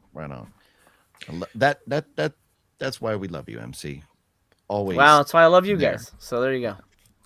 What I like with the bar scene is that the black girl was in Madam Web, and I'm glad to see that she could find work after that. Is she in Madam Web? I believe. Yeah, it looks. I haven't. It's her. I am absolutely certain that's the same girl from Madam Web. I don't think so. She is in Ghostbusters with McKenna Grace. I'm gonna go out on a limb here, and I'm gonna, and I've said this before. I make no bones about it. It's true. I like Madam Web. What? He knows nothing about comic books. I don't care about comic Madam books. Web. But I thought Madam Web was as a story in itself. I was down with it. It is one of the greatest bad movies ever made. I don't. If you want to talk about brilliant, Madam Web is brilliant in its horrible. It is so horrible. It is. Brilliant. I'm in the wrong stream, guys. It's almost like Madam Web is here, and it's so awful that it makes a complete circle back to greatness of how bad this movie is. I've seen it like 3 times. It's so John, John, will you tell MC what you have from Madam Web in your apartment? Well, I do hate things. So I do have sitting right above my Funko Pops for Marvel and DC. I have 2 posters. I have the Madam Web poster, like the 11 by 17, and I have Joker Folie de Vue, Joker 2, right next to it. And then over on my other wall, so then when OGP spends the night, he could see it. Is Batwoman season 1, She-Hulk, Attorney at Law, and I got another really bad one up there too. And they're just all bad. I don't understand his hate purchases. You love to stay angry, I guess. I don't know. Yeah. I have a whole collection of hate Funko Pops that I bought. So, oh my god, dude. So, your thoughts, John, on that scene, the tavern scene? You were gonna. Yeah, I mean, I like that scene. It kind of reminded me of Jurassic Park with the the Velociraptors running around the kitchen. I like the. I did like the. Well, now let's explain this, and Chad's like, stop, just stop, because I know that people were annoyed with it with Part 6. I watched some reviews with like, come on, every movie. And so I enjoyed it. I liked it. I think the black girl's death is a cheat, though. Ghostface didn't do that. The glass did that. So she would have got it anyways. I mean, she would have died, but she only died because she hit the ground and the glass went into her neck. So it's almost like in Chucky season 2 where he scares a nun and she dies of a heart attack, and he goes, "Love it, huh?" All right. Like, he's like, I didn't even have to do anything. She died of a heart attack. I almost wanted Ghostface's reaction to be like, I didn't even have to really do anything. Thumbs up for me. And then just walk to the next victim. So almost an acknowledgement. That would have been funny. So, but that moment there, when they're talking about, we already been through the rules. They're referencing, I guess, technically like part 5. And I think in part 6 they go through the rules again too, but in this film it was at least 3 times that they, in my opinion, took shots at part 6 for like Neb not being there. One of which Gail's shaky hand, and she's telling Sydney, like, you really missed out on a whatever the words were, brutal, which he said. for not being in New York. And I thought that was interesting that they and I didn't know. Do you feel like were they taking shots at part 6 or was it just like a reference? No, I think it was completely a reference, and I'll tell you why. Because it's the same production company and it's the same writer. Why would he shit on his previous movie? Okay, right. Why would the production company say part 6 sucked? The whole movie, and here's my theory for the motive. The whole movie is a response to part 6, to the events of part 6. In the beginning, they even say, "Oh, did you see the thing about the Dateline about the New York murders and stuff like that?" Jessica even says, "When you didn't go to New York, you let me down. You're supposed to kill the bad guys. You didn't kill the bad guys. That means you've given up. I'm gonna, for the good of the world, I'm gonna get rid of you because you don't want to be the final girl anymore." It's a direct response to 6. And even Nev at the end says, "I should have been there in New York. I'm sorry I wasn't there for you." I don't think they were shitting on the movie at all. I think it was. Ultimately, the killers in this movie are us, the Sydney fans. What did we say? Oh, 6 without Sid, it doesn't feel like a Scream movie, and that's what Jessica said. It's not the same. A Ghostface. She even says a Ghostface attack doesn't count if Sydney's not there. The whole movie's a response to 6, but in a real world true crime way. I don't think they were shitting on the movie, in my opinion. Okay, John. I absolutely think they were, but they were being hypocrites about it because you can't shit on the film that you fired the lead actress for part 7, and then bring back the person who demanded a whole bunch of money. You also have the killer sit there and say you're not in your prime anymore, but yet you should have been there. So that doesn't make any sense. A lot of this seems to be the studio criticizing themselves, but at the same time, they're trying to make up for that. And then they're trying to give the fans a little bit of what they want. I even read, I don't know if this is true, but I saw that there is a Stu ending where he is alive and test audiences didn't like it. So they cut it. So I heard that. But I don't think it's real because movies like Scream do not do testing, or else the reveals would get out. So I think they just said that to appease the fans, but I can't imagine that they would do testing, or else. I mean, those get leaked all the time. I mean, friggin' Doomsday plot is out there already. So I don't believe that this movie was tested. To be honest, that's where I go. Sorry to interrupt. Go ahead. Okay. No. That would absolutely make sense. So, sure. But I do think that they are making, because as Master Chaos pointed out, Gail even says, "I wasn't fired. My contract expired." That's exactly what happened to Marissa, to Melissa. So that is kind of that. I didn't catch that one. That's funny. I didn't catch that until you mentioned it right now, John. That's it's just I think that they're playing two sides of the same coin, failing on some things and succeeding in other things. Yeah. So I do feel like more now that they're just because I loved the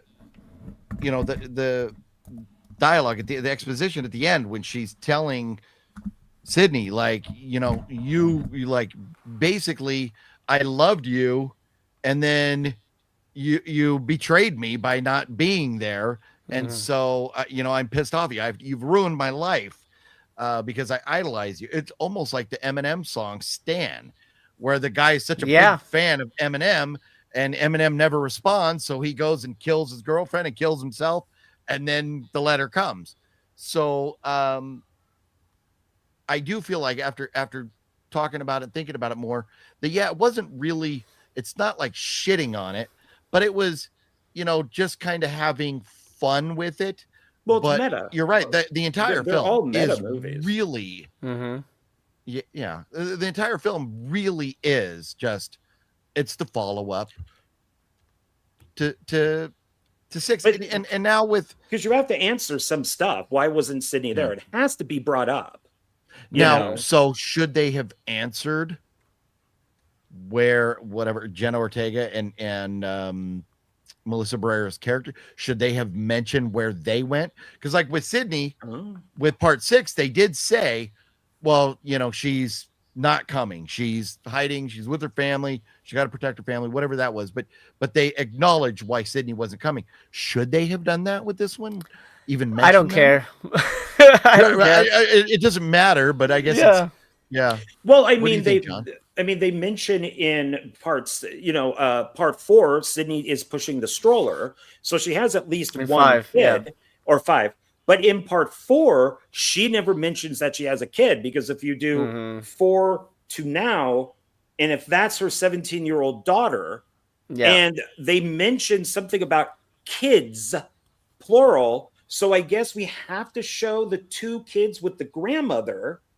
Yeah. Which I guess you don't have to, but they did. So they definitely went out of their way to fix some stuff. But it's kind of weird that in part 4, there's no mention of a kid. But if you kind of do the math on it, she would have had Tatum. So it doesn't. So yeah, I think maybe, I don't know. No, because if she did get fired and Jenna Ortega just didn't want to come back because she sided with her friend, then maybe don't mention them until the next movie. So it's better just to kind of. I guess, to me, it was just out of curiosity. Should they have or not? There's no right or wrong to it. But so Gail, let's talk about Gail, because we are getting long in the tooth here for the evening, and I don't want to keep MC all night. But so after the interview, Gail disappears for a while. And then we don't see her until the end.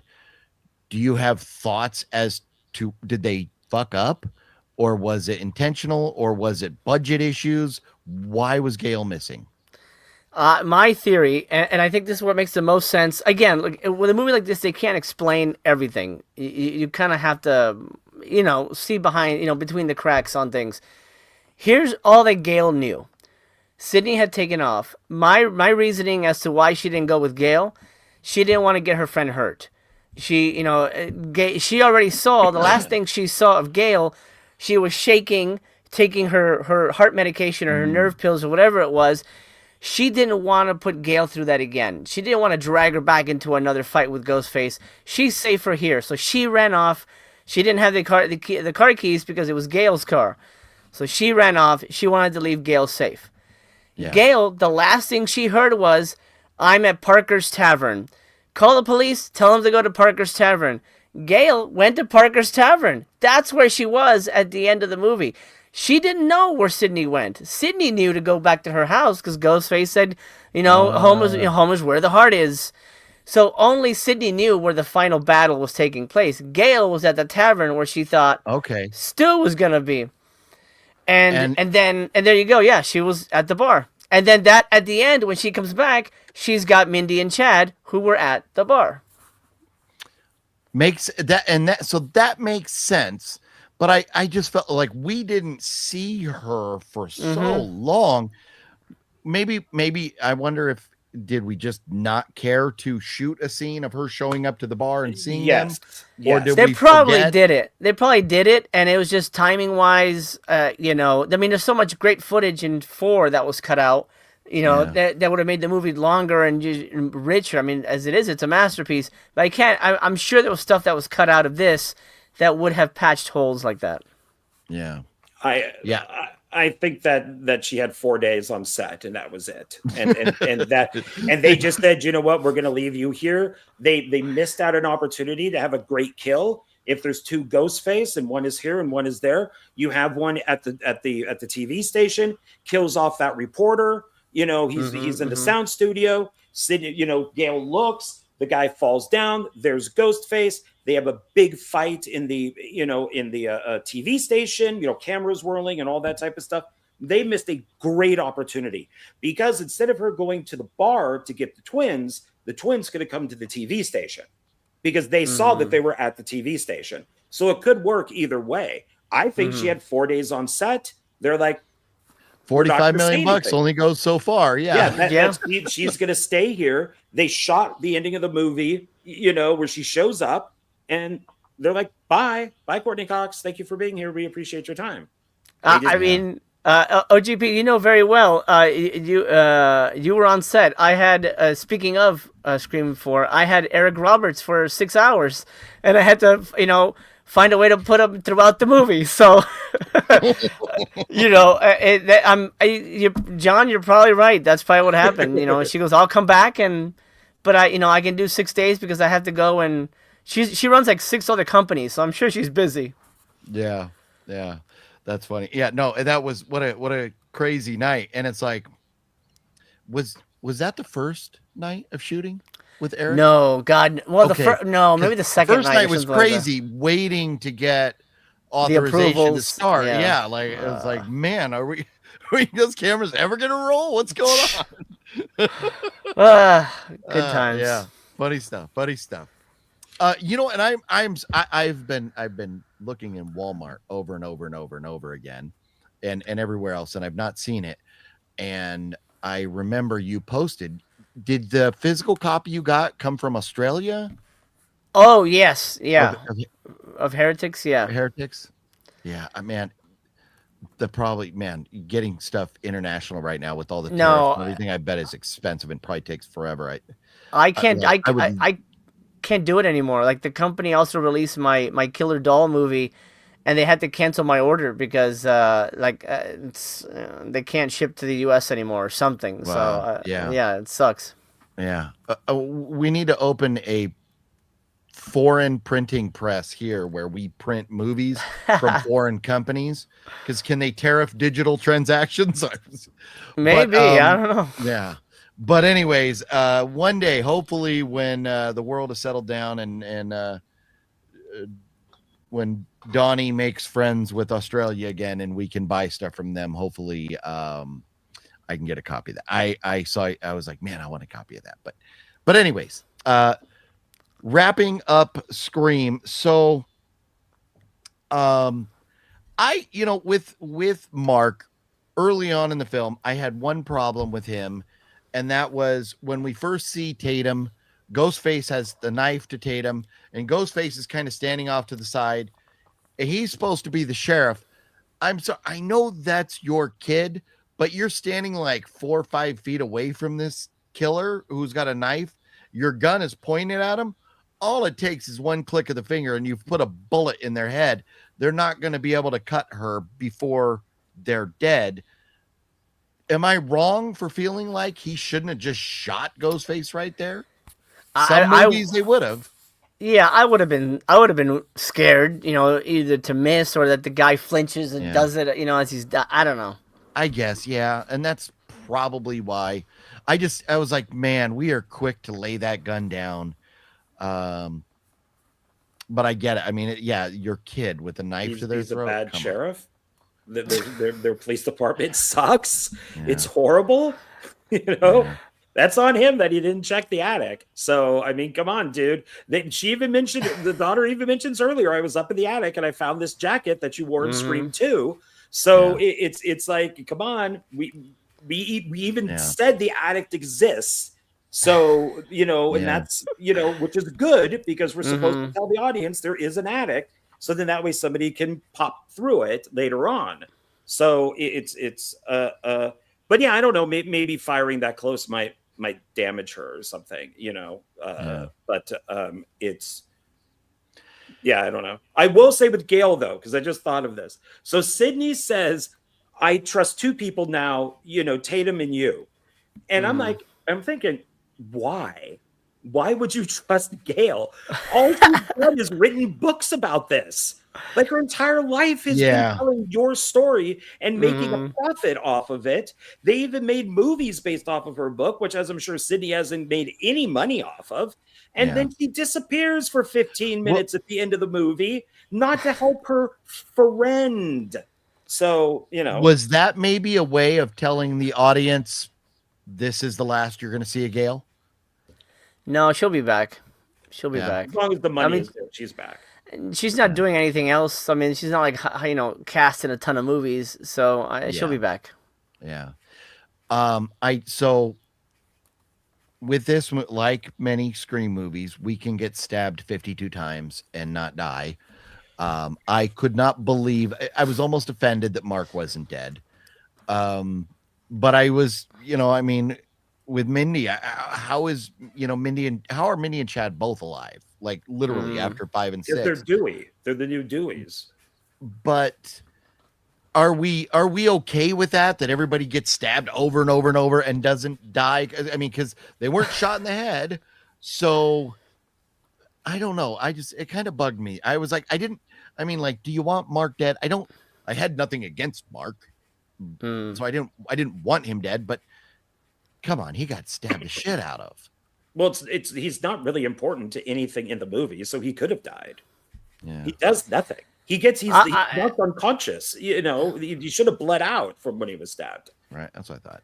He should have died, but I'm glad he didn't, because Sydney has always lost her love interest. So I'm glad that her husband and her family is still intact at the end of this movie, because I'm looking forward to seeing where they go.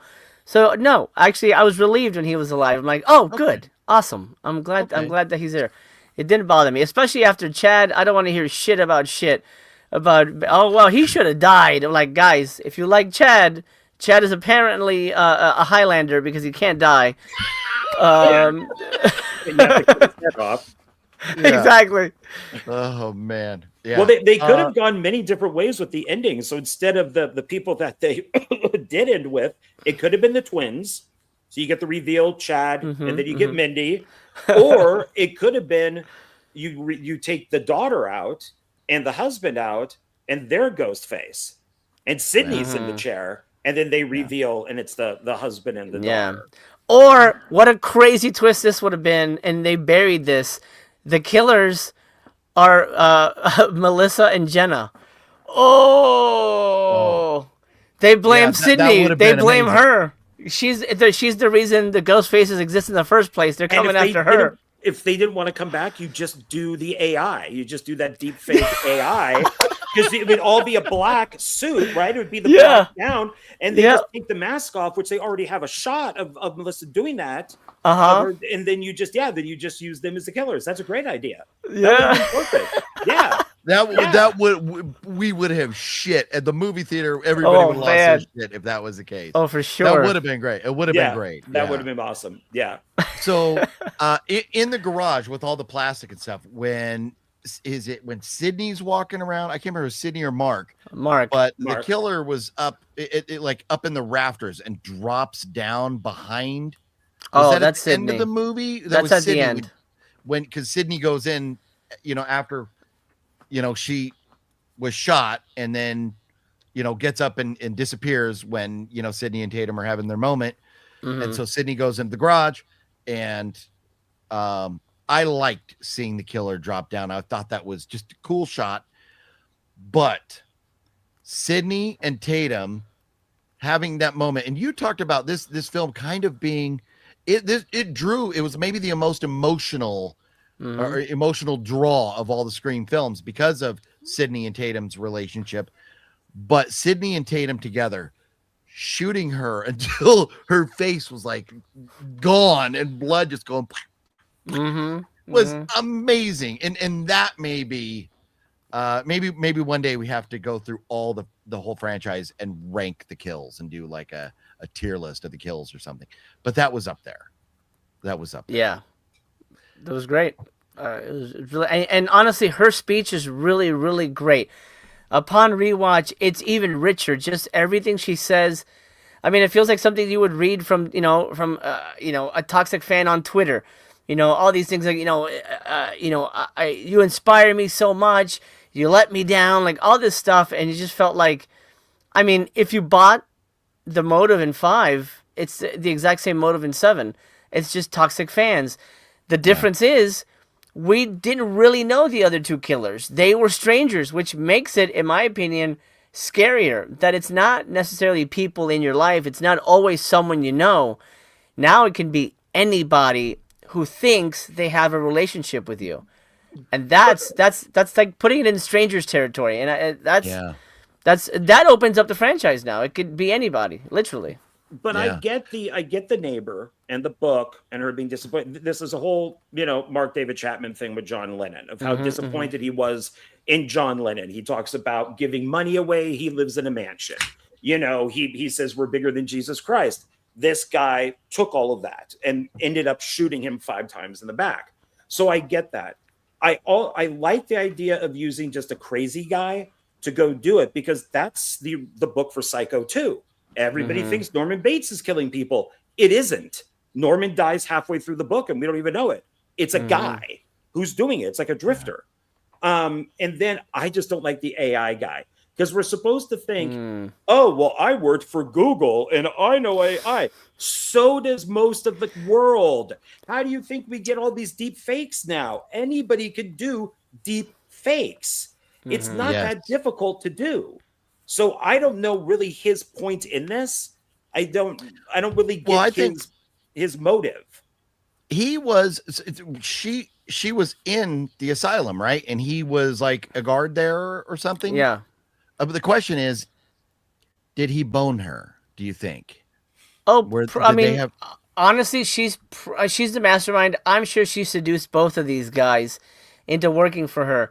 The Ethan Embry, the Google guy, even references the book. He says, "Oh, it's such a great book." So obviously he's a Sydney fan too, and she just kind of created her own little cult of Sydney worshippers, and that's just that's just kind of where it lands. There, it's Sydney worshippers who were let down by their idol. Yeah, I mean the Chapman comparison is exactly it. Chapman never hung out with John Lennon. So that's kind of where we're at with the reveal, at least for me. And I think that's why at first it lands weird, because you're like, wait, this isn't how Scream is supposed to go. We're supposed to know this person, or spend more time. We only saw that guy once. But go to Scream 3, she never spent any time with Roman. She never had any scenes with him. So when he revealed, she was like, who the fuck is that? I don't know this person. The same thing with this movie, except now she knew, at least she had one scene with the guy, and she was, assuming we knew more before the movie, she was good friends with Jessica. So it's very much not as good as, but very much a Scream 4 type of reveal. Not as satisfying, but in that level. Yeah. It makes me wonder now too. So when Mindy starts talking about the rules and Chad's like, don't talk about the rules, because rules don't apply here. Mm-hmm. So that kind of even reinforces that.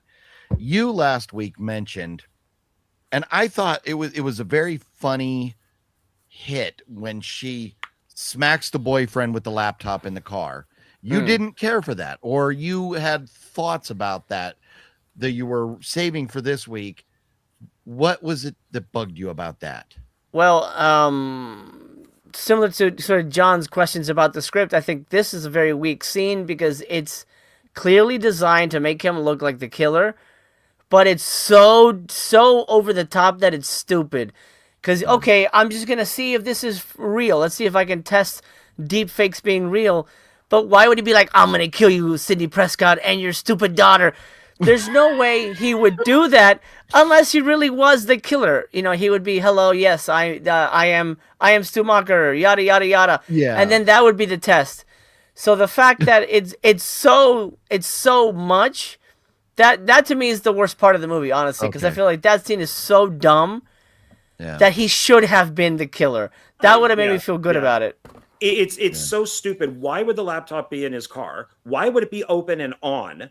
Well, he brings it on, like he carries it in from the bar. At least close it. I mean, or show her. And I agree with you. Why is it, fuck you, Sydney, I'm gonna kill. Why isn't he just standing there and he kind of morphs into Stu, and then he could go, oh, look what I found. Look. Instead, it's the exact thing that Stu's doing. Yeah. So and her hitting him with it, I did think was funny because she really hits him. That thing hits pretty hard. It looked like she smacked the shit out of him. So I agree with you. Yeah, it was over the top, but I laughed a little bit out loud when she hit him with it. I thought it was funny, but it is funny. But there are it's Scream. There are moments like that, and that's why Scary Movie exists, because we laugh at things in this, and then Scary Movie just takes it to another level. But with the AI of Stu, here's something. how did the guy know that Stu said from the first film, "I always had a thing for you, Sid"? How would he know that? I'm gonna guess it's from Sydney's book.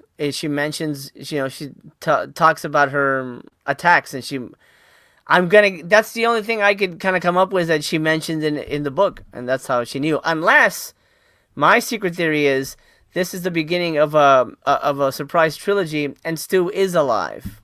I don't know. And then part 8 makes part 7 secretly genius, and people are like, "Holy shit, Stu!" Stu burned the house down. What are they called? Stooters? Stooters? There's the Stoothers. Stu Truthers. Yeah. Oh, the Stu Truth. I would love to see Stu come back. It wouldn't make any sense as he had a 90-pound TV on his head that electrocuted him. But and he should be more messed up than what they showed. But what if that stuff wasn't AI with him? What if that was him outside the school? What if that was him talking? What if he knew that, I always had a thing for you, because that was actually Stu? Yeah. It would not bother me in the slightest. We're already in 7. We know we're going to get 8. Go crazy. Scream in space. Then he has to go to a space station now because there's no way Ghostface is going to get me up here. And one of the astronauts ends up being Ghostface. Or he hides in the cargo bay or something like that. Yeah, only if they have like a Dodge Charger in the cargo bay that they drive out of and fall back to Earth in a parachute. No, we don't need that. This is what they should do. At the beginning of 8, we're in space. It's a space station, and it's exactly what you're saying, John. But then it's revealed that we're watching Stab 8 or something. And then, That's what was missing. They should do that in here. That would be hilarious. It begins, we think it's the real movie, and then all of a sudden, they're on the space station being killed there's Ghostface down the hallway with the doors that are all.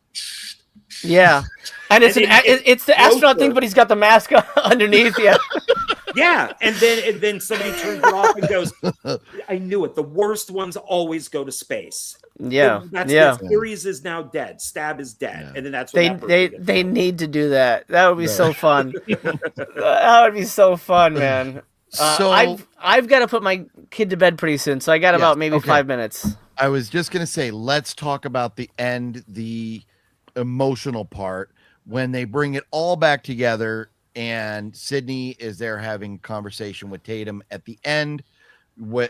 Gail's waiting to take him to the hospital. Mm-hmm.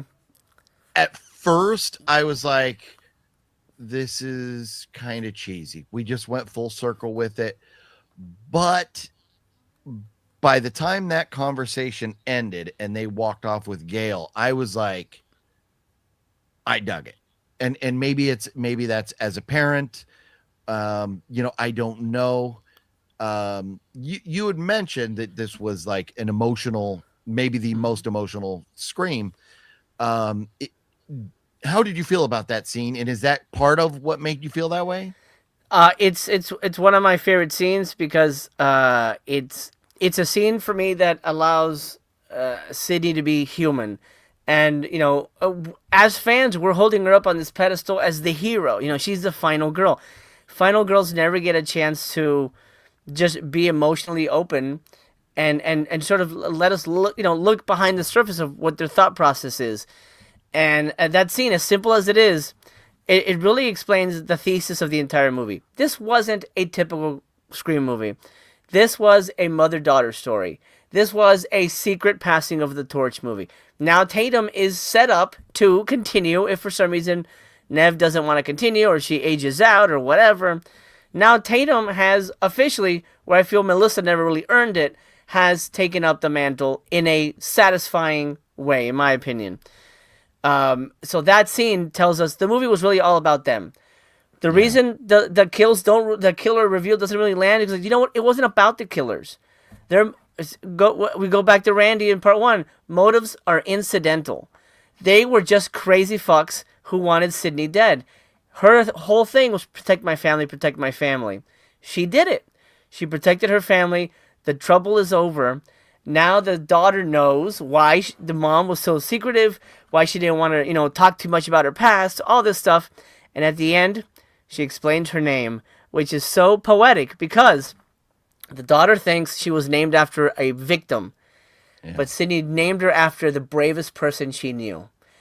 Oh, like it gives me chills just thinking about it. And it's such a beautiful moment because it is, you know, like a mother and daughter connecting. It's a you know, a parent and a child coming together in a very special way, in a very weird way because of the situation. But it tells us this is what this movie was really about. This movie was really not about the killers or who the killers were, what their motives were. This movie was about Sidney accepting she is the final girl and understanding what her life has to be now that she has a family. Loved it. It was a great way to end the movie. Probably the best finale of the entire franchise. Well, almost as good as 4. But 4 I like it because it's cynical and fun. But left me with tears in my eyes. I love it. Nice. John, any quick final thoughts before we lose MC?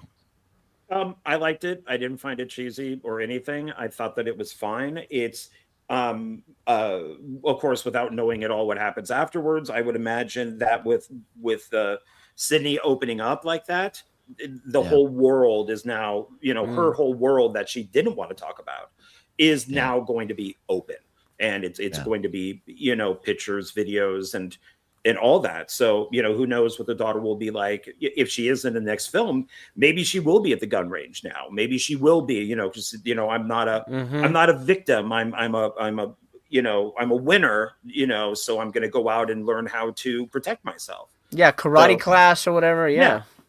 So no, I liked it. I thought it was a nice little come together.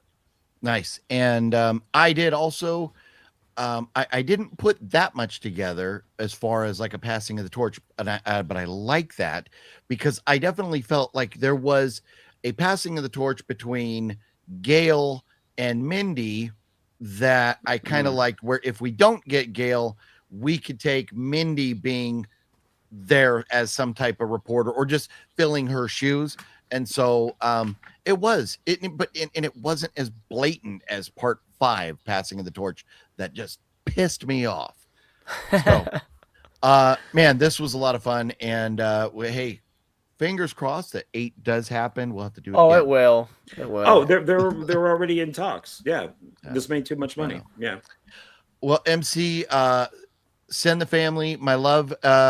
Tuesday 6 p.m. you'll be live, right? Yep, Tuesdays after dark. That's where I'm at every Tuesday night. I'll have you gentlemen on soon. I'll reach out when I do that. I usually don't have, because I'm covering so much shit, I don't really have time for guests, because I'd like to keep the show condensed. Sure. But I'm gonna get you guys on, and we'll pick a topic to discuss, and it'll be a hoot. Oh, cool, thank you. Whenever, and even if not that, we need to get together at some point and review more stuff and talk. Panels with you are the best. So yeah, man, and let's catch a movie soon too. Okay. Definitely. I will hit you up. Send the family my love. Have a good night, man. Good night, my friends. Take care. Take care, guys. All right. There you go. Ah, man, we love MC. We love Master Chaos. That was a lot of fun. And man, that was a typical review like John or I would do, like we did with Pirates. And have you released the last Pirates video yet? It comes out tomorrow morning, 7:00. Very nice. So everybody be looking for that. John and I have more to talk about as well, as long as John is willing to hang for a little bit longer. Another half hour. That'd be okay. Okay. So let's do this then, because I don't want to. John and I were going to do a tier list on jelly beans because it's Easter time. And John was teasing me. He wasn't going to reveal what jelly beans he bought until now. So we have to argue over jelly beans. Okay. Is that exactly the same? Does it say just classic jelly beans? Yes. And I also got this one too. Speckled. Oh, okay. So, I don't have those. I love the classics. But I'll tell you what, do you want to hold off on our jelly bean breakdown till next week? And maybe we talk, because John compiled 30 more movies that we need to add to the tier list, or 30 more movie franchises. We were going to do 15 tonight. Do you want to try and maybe go through? You have a pickup or two, don't you? I mean, they're very fast, but you had Peeps, so I did pick up Peeps, and we could look at these also. Sour marshmallow. Oh, I couldn't. I'm sorry, sour watermelon. I can't do sour stuff. So that I thought that was you'll have to weird. let us know. Okay. And then I also picked up Pop-Tarts, Peeps. Oh, those are the good ones. Those are the best right there. And for Larry, the Batman fan, I did pick up the chocolate Jesus cross, so I can eat that too. Very nice. Yeah. Very nice. I picked up a few things that I thought would be kind of fun to sample. Sweet. Well, maybe we do an impromptu video throughout the week, or maybe we hold off on some of this until next week. But let's do this really quickly, and I may not even play the whole daggone intro. Look what we got. Here we are going into the Blockbuster video. Oh, that's hypnotizing me. Target. Woo. I have 3 pickups. They're all Funko Pops. What do you have, John? I have 2 movies, two DVDs. 2 movies. You first or me first? I'm more interested in yours. I can quickly do mine in like seconds. So well then. Okay, so I did pick up this Blu-ray of Captain America: Civil War. Jonathan Moody and I are going to be reviewing this in about a week. So I decided to pick up a copy of it on Blu-ray. It's also 3D. And then my other one is, because we're talking Scream, I did pick up Scream the TV series. It's got all 3 seasons plus the special. This is a bootleg because they never officially released it, but it does look pretty good. So there you go. Those are my 2. Have you started watching any of it yet? I've already seen them all. I watched them when they originally came out. I liked it. Yeah. Okay. Very nice. Yeah. Well, so last night, while I was with my daughter, after we got out of the hockey game, we walked into Target. My daughter needed to pick up a couple things. Right by the front door, I saw Funko Pops and I lost my shit. They were marked at $15 a piece. And I was like, I'm not going to spend $15 on Funko Pops. Then I saw these 3 Funko Pops and went, I downloaded the Target app to price check these. And they showed up as like $8.39 or something. And I had to purchase all of them. There's 5 in the collection. They had 3 at Target. So I got Frankenstein. Oh, that is cool. From the Universal Monsters. And they look glow in the dark. I don't see anywhere that normally there'd be a sticker that says glows in the dark. But they're kind of like, that color. Yeah, it does look like it would. But that is really nice looking. They even got the eyebrow. Yes. Yeah. Universal Monsters. And so I had Frankenstein there. And they do have a list on the back of the different ones, which I'll show you what I got first. And then they also had Gillman. Oh, Creature from the Black Lagoon. I love Creature from the Black Lagoon. So very cool looking Funkos. So yeah, that is cool looking. I did like that. I love the green colors. Yes. And then last but definitely not least, well, this one doesn't have the green colors, so maybe it's green because they're green. Yeah, the Frankenstein monster is green. Yeah. Dracula. That's a nice one too. From the Universal Monsters. Let me try and get the glare off of there. But that is sweet. Love how even inside the cape is red and stuff. So Yeah, that is a very cool looking. And they do say in small letters, Universal Monsters. So I love that. And so what I'm missing is a Bride of Frankenstein and Wolfman. Sweet. Those are the other two. So I will be keeping an eye out at Target. I got these at Target. They were $8 and change with tax, about $9 a piece. So if you're a fan of the Universal monster movies, and the other thing that made last night so perfect was my daughter that I was with is the one that bought me, and I'm pointing at it. You can't see it, but I do. My Fangoria top 100 horror movies of all time, which all the Universal monster movies are on there. And I just rewatched them and watched for the first time some of them, all of the Universal monster, the originals, maybe not some of like subsequent movies or whatever, but the first one of each. I watched them all. And I did that because my daughter bought me that poster. So that's why I have these. And so it was extra special to me to pick these up, with her. So there they are. So Universal Monster Funkos. And I was telling my daughter, I shouldn't buy any anyways, because I don't have any room for these or for Funkos. And then once I saw these, I was like, I absolutely have to buy these. So I'm very happy with that. So look at Target. I'm going to go check out Target. Yeah. But they have Funkos. So that was cool. Sir, would you like to talk about 15 horror franchises we should add to the list? Sure. I also had Scream up here too, because I wasn't sure if we are going to do that or not, but I have I do have them up here. So if you want to click over, they're actually ready to go. Okay. You need to share it with me. Oh, I'm sorry, my bad. I'm still getting used to this stuff. Okay, where am I looking? I'm looking right here. Share screen. There we go. So are we going to rank them or rate a tier list of them? For Scream? Yeah. I thought, well, it matters how quickly we want to get through it so we could get through the franchises. But I thought, because I thought all three of us were going to do it. So it'd be like, what order you would put them in, what order I would put them in, what order Master Chaos would put them in. And then we could just do like a general, like, oh no, I think this should go here. Then we all kind of like debate where they would go, but we can always do that on a different night. Yeah. Yeah. Cause I knew we had Jose for so long. I knew he was. Yeah. So let's get rid of this at some point. Then. Okay.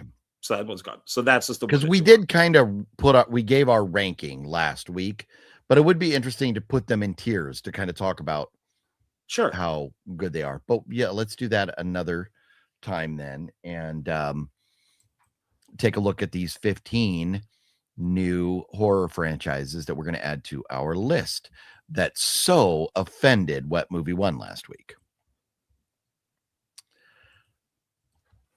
Oops, it shouldn't be down there. There we go, because I don't want to give them away. Okay. Nice. So these are all the original ones. Nothing has changed. So this is what we have done. And then you had mentioned just keep adding to it. So the first one on here, so far no Fs, only 1D, no Fs. Nice. Would be the 28 Days Later. Ooh, man, with the original 2 films, I would have put that up at, man, the first one would be an S. The second one would be maybe a B, which would overall put it at an A. I would say A, S and A, yeah. But that third one, man, oh my God. And now have you seen the new one? No, I heard it was better than the last one, but no, I never saw it. That's what people are saying. I haven't gone to seen it yet. I have no desire. Yeah, me neither. And that should count for something. The fact that we don't care to see it and as bad as the other. So what would you give letter grade for 28 years? Because of the last one being so bad, it has to go down. So I would actually say, just that one movie, a letter grade for the third one. Oh, for the third one would be an F. Yeah. Wow. I hated it. I really hated it. So I think this is kind of an inconclusive one, being that we haven't seen, because we've heard that the fourth one is better than the third one, but we just don't care. So maybe that should be factored in. Yeah. I think that should be factored. I want to put the franchise at a C because I was so offended, and the fact that I don't care. Well, yeah, and the filmmakers, Danny Boyle and stuff, all said that the second one sucks. It's not even part of the series now. So F you guys. Yeah. So C. Yeah. Okay. Yeah. Let's go with a C on it then. Yeah, I think, yeah. So it's going to go right there. Okay. All right. Next one would be the Rob Zombie trilogy. Good call. I was thinking about that last week. Yeah. So that would be, of course, House of 1,000 Corpses. That would be Devil's Rejects. And then was it 3 to Hell? 3 from Hell. 3 from Hell. So the Firefly trilogy, I guess, is what he calls it. Yes. Yeah. And I know everybody loves Devil's Rejects the most out of those. I like House of 1,000 Corpses the best. House of 1,000 Corpses and Devil's Rejects, I give those both an A. They're not S's, but I give them both an A. 3 from Hell, I give a D. Man, it is so hard to say that franchise is on the same level as some of the other stuff we have in the B's, but it's definitely on the level of Terrifier, at least. Well, maybe not Candyman.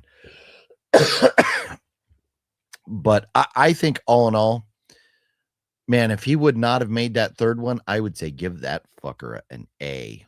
But that third movie, man, was terrible. So I feel like it's a B. Do you feel lower than that, or where are you at with it? I'm not a fan of House of 1,000 Corpses. Maybe the unedited version might be better. I loved Devil's Rejects. I don't think he's going to make anything better than that. And then 3 from Hell, I just thought was horribly written. It was such a cash grab because this stuff was bombing. So I would say, I would say C. I feel like 3 from Hell he wanted to make it while Sid Haig could still act, and Sid's health went down the hill so fast that he was only able to make a little cameo in it. And if my gut just tells me that Rob Zombie wanted a third film with Sid all the way through it, but Sid's health was failing, and I feel like it made him alter the script. Oh, sure. And so that hurt it. But yeah, it's bad. It's just, to me, I don't know that I will ever watch that again. Even though the cast, there's a lot of folks in it that I really like, but I just don't think I'll watch it again. But all in all, what would you want to give the franchise? I would say C, because unfortunately for me, the first one and definitely the third one hurts. The middle one, the third one is such bad writing in it. It's so bad, especially how Baby gets out of like the asylum is so horrible. It's such it's such an easy just cop out of how she gets out. So that to me just ruins the other two, So I would say C. Okay, so I forgot that we're asking, or we're getting help from the viewers on this. So I see a lot of scores coming in, and I don't know if your scores that I'm looking at now were for 28 years or for Rob Zombies. So will you all give us some thoughts if you're still willing to type in, should this franchise be a B or a C, or what, or you pick if you think it should be different. The Rob Zombie trilogy, what do you all think? So we can judge, because I think Sean is saying C, I think Mario's saying A, and I think Elika is saying S, but those were a couple minutes ago. So Elika says S for Rob Zombie. So I just don't know if I can go S, because 3 from Hell is so bad. Justin says C. But Elika, I do love Rob Zombie, the trilogy. I love the first two movies. Like, and I love House Without Corpses the best. Mario says A. Metal God says B.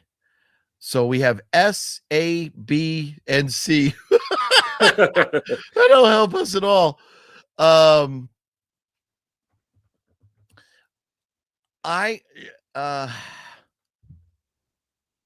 Sean saying B? I have a hard time seeing that Rob Zombie trilogy below Terrifier, but go ahead, put it at C for now. Maybe we'll have to argue something later on. Maybe I'll have to bargain with you on something later on. But if you think it's a C, I won't fight you that much on it, even though I do think it should be. I mean, people seem to like the first one enough, and then the second one, it's the third one. I could go B. I mean, if you're thinking it, I can watch all three. I would just prefer them in, where I would watch, the second one first, and then, that type of thing. I would go A, like D. So if A's are 5s and D's 1, that's 11 out of a possible 15. I can't do math, but it's a B or a C. We'll put, if you don't, then put it at B, because I really fuck Terrifier. Like it can't be below Terrifier. So put it B, and then we can revisit it later if we need. Okay. If we have to argue about something. Okay. Next one here is The Shining. Well, so The Shining, we're talking the movie and the movie, miniseries, and Dr. Sleep. Oh, and Dr. Sleep. Oh, fuck.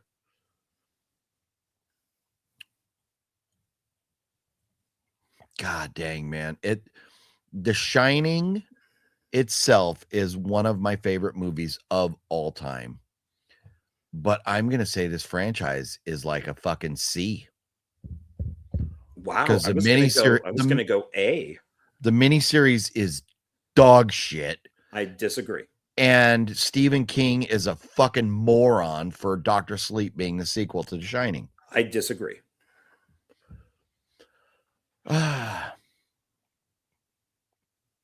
Elika says C. Antona says A. House of G Fam says 11 out of 15. Sean says C. I love The Shining. It's an S. Dr. Sleep.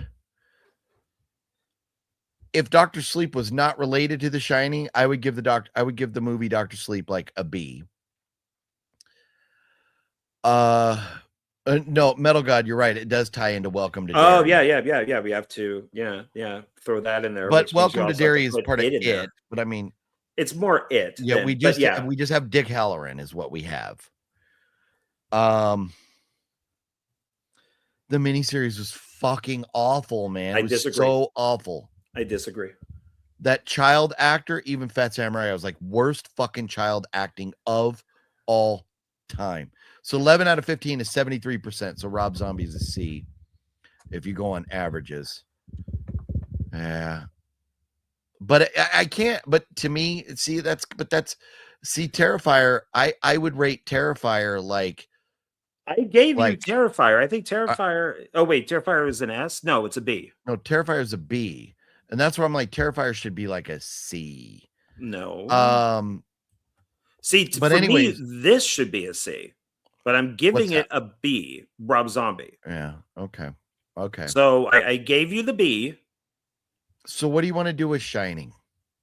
I would put Shining, because I like all of them, I would put them at an A. It was the dude from Wings. Gee whiz. He's a good actor. I did not like him as Jack Torrance.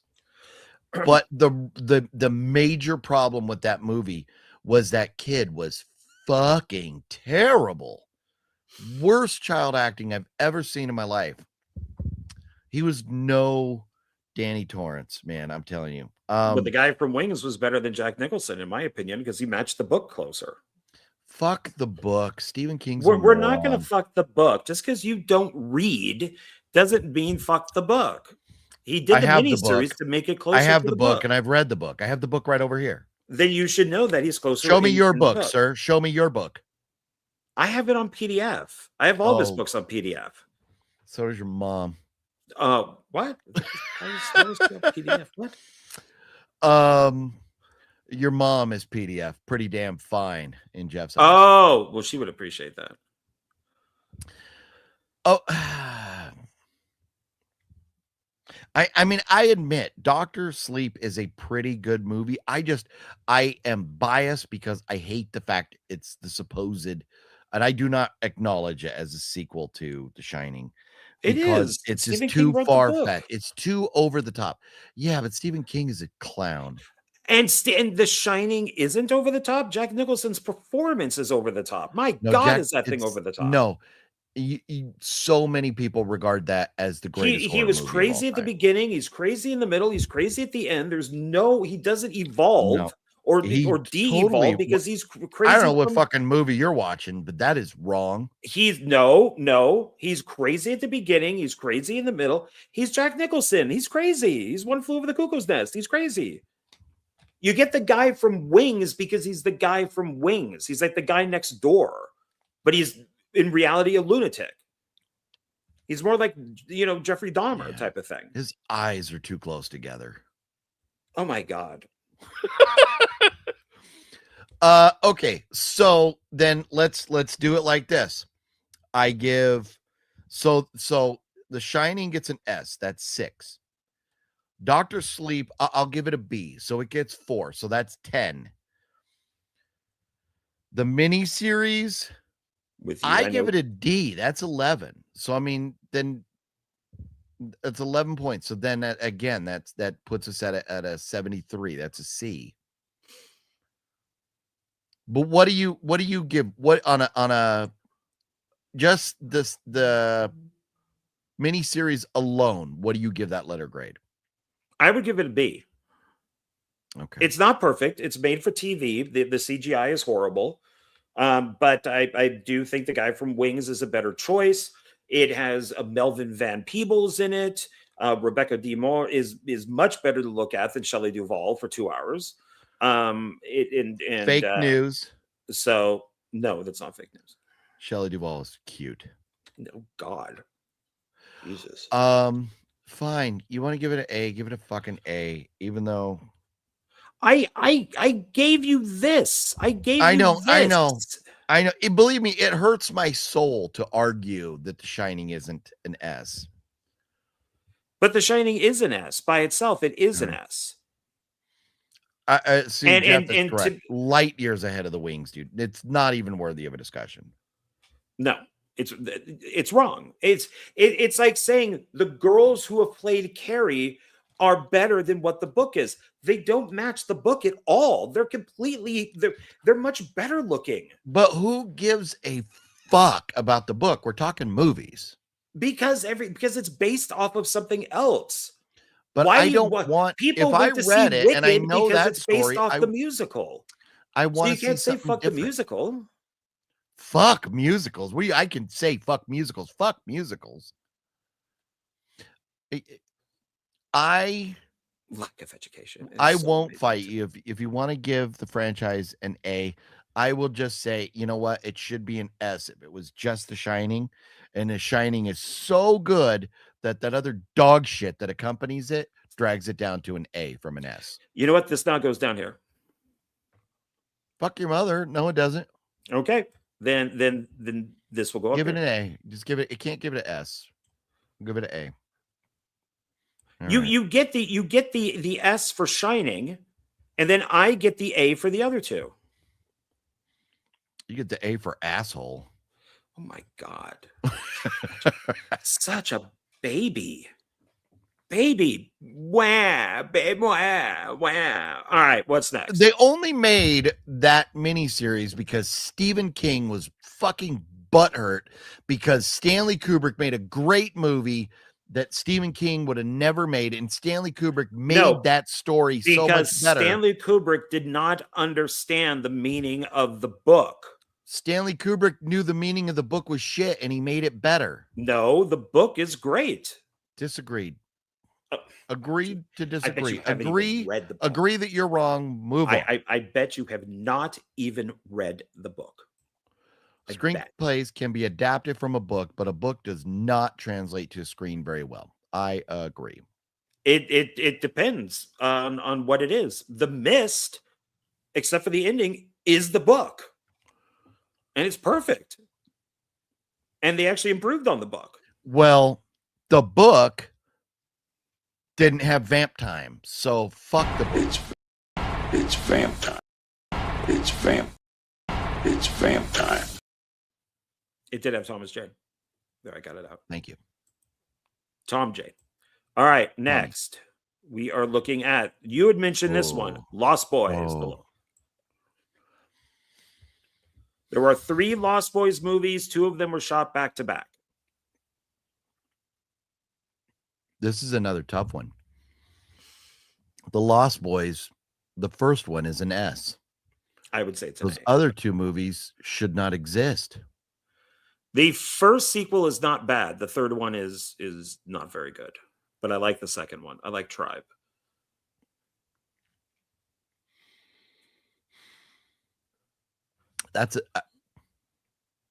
So I would say that Lost Boys is an A. The first sequel is probably a B. Ooh, you are and then generous. The third one is a C. Or I could go, the first one is an A, the second one is a C, and the third one is a D. Because the third one really isn't that I can entertain that. Antona says B. They did 2 endings for the Mist movie. No, did they actually shoot? It was just one, but it's one ending. But what was the idea? What was the story with the other ending where he doesn't shoot? Where does that come from? The book? In the book, he has the gun and he counts the bullets, and they just drive off into the mist. And that's it. And then Darabont wrote it to add in him shooting everybody in the truck coming by. The movie is better than the book. The movie is better than the book. Yeah. Thank you. As always. No. Elika says the second and third bring it down. Lost Boys alone is an S. I'm with you, Elika. I mean, pretty much I could agree with that. Yeah. Sean says fart. That would be F.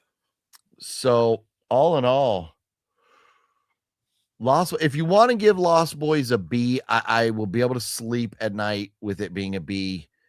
But man, those other 2 movies are so fucking bad. But you saw the other 2 films? You've seen the third one? Not all the people have seen the third one. I've not seen the third one because I don't fucking need to see the third one. Well, then you don't know if it sucks. You don't know that because I've heard enough to know everybody hates it's a pile of shit and shouldn't exist. So I do not want to see it. So therefore, that counts for something. But the second one was trash. I like the second. I like that Angus Sutherland was in it. I will quote you on this as long as we do this. You also like Halloween Ends. Yes, I do. Yes, I do. And I will defend it. What do you want to give this franchise, Lost Boys? What do you want to put? Where do you want to put it? B. Okay, put it as a B. I will go off my shining theory that the first one was so good it pulls up the rest of the franchise. Well, yeah, because look at what we already have here. I mean, Poltergeist, we got, the Omen movies. We're saying these are all Bs. To me, the only bad one is the fourth one. Well, and the remake. Well, and that's why we went B. The first Omen is why we went B. Yeah. Yeah, I forgot about that one. Yeah. All right. Oops. Okay. This will be an interesting one. Black Christmas. Now, This is tough because do you consider it a franchise or is that a standalone film? The others are remakes. They're still. I would say it's a franchise because there's 3 of them.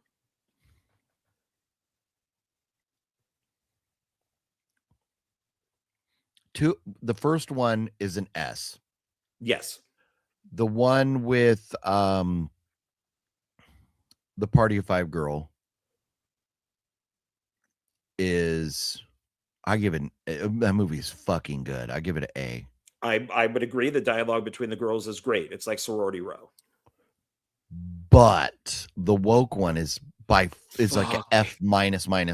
Yeah. Yeah. So it has to be a B. It has to be a B because that third one, if you're going to count that second one, it has to be a B. See, and that's kind of with Elika on this, where I don't feel like that's a real franchise. A franchise to me has to have sequels, not just remakes, because they're totally different filmmakers, everything. But it deserves our conversation. It deserves our recognition in this. What do you want to score this? I would say B. Okay. And unfortunately that third one does bring it down. So yeah, I mean, technically, yeah, I guess maybe it's like a franchise. The greatest Christmas horror movie. Bless you. But it's the prequel to Halloween. So yeah, unofficially, but that's Bob Clark and John Carpenter have said they've talked about it. I saw an interview where John Carpenter debunks that. The words coming out of his mouth. I saw he was sitting on a panel recently, and John Carpenter's like, no, Bob Clark would not lie. You're saying a dead man lies. Saying an alive man told no tales. Anyways, okay. Either way, irregardless. Now we have Fright Night. This is an interesting one because we have the original. Then there's Fright Night Part 2, a direct sequel. Then there is the remake of Fright Night. And then there is one called Fright Night Part 2 that has a female vampire that takes place in Romania, but it's just a remake of the remake.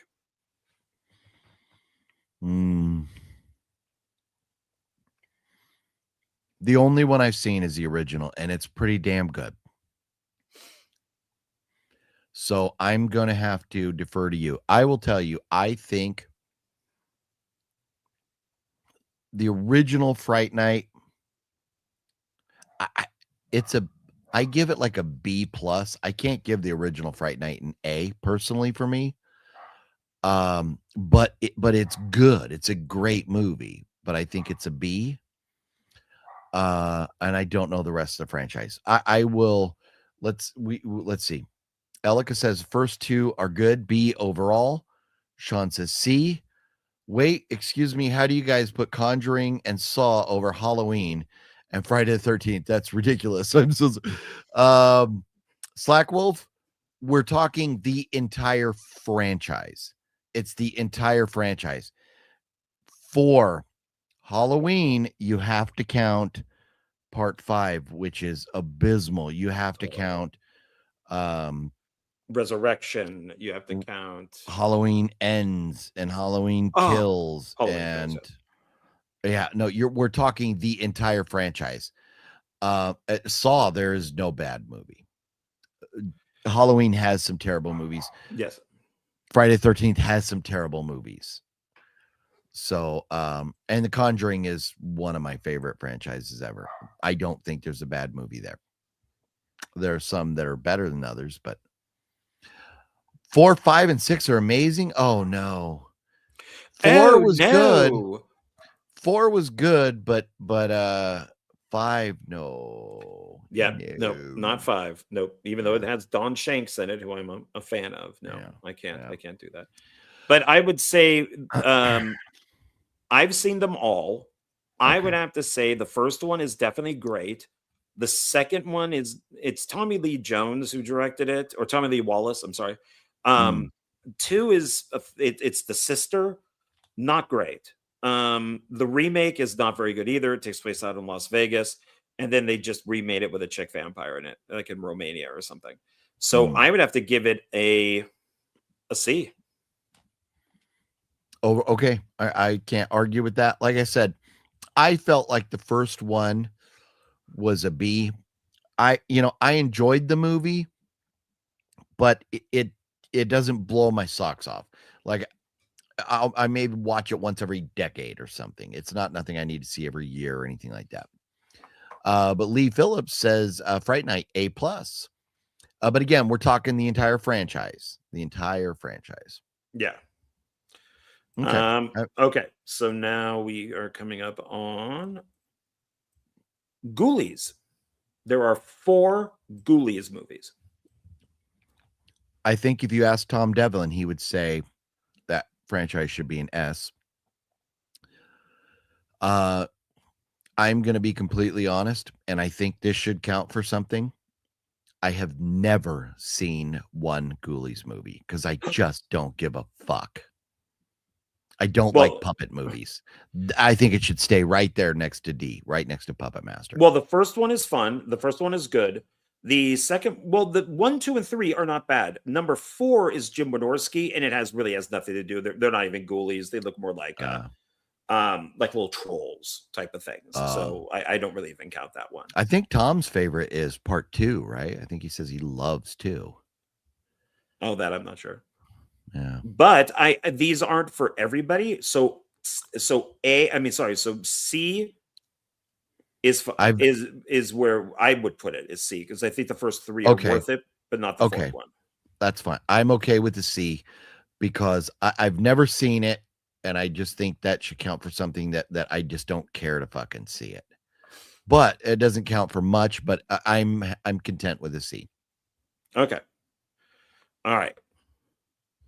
Moving on. We have the Hatchet series. 4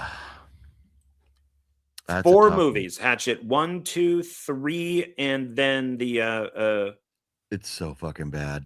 Crawley. Victor Crawley. Victor Crawley, yeah. Victor Crawley is so fucking terrible. That is a fucking terrible movie. The first Hatchet is fun, but it's still like, at best, with a few beers, it's a B. But completely sober, the first Hatchet's probably still a C. So, I mean, yeah, I'm kind of with Justin and Elika. It's a D. And even Sean, were you talking about Hatchet? I'm okay. If you're telling me Return of Michael Myers with Daniel Harris sucks, okay, listen, I'm sorry, everyone has their opinion, but come on, guys. Well, no, we like Halloween 4. We like 4 and which 6. Would be Returns. We do not like 5. I like 4 both and 6. versions of 6. 1, 2, 3, 4, and 6 are good. H2O is good. 5 and Resurrection, and then what's after Resurrection? Oh, it stopped, and then we got the Rob Zombie. Okay. Yeah, no, it's brother. So yeah. I enjoyed the first Hatchet. I like the second one because of Daniel Harris being in it, and she's naked in a shower, so I think that adds to it. And I thought 3 was okay.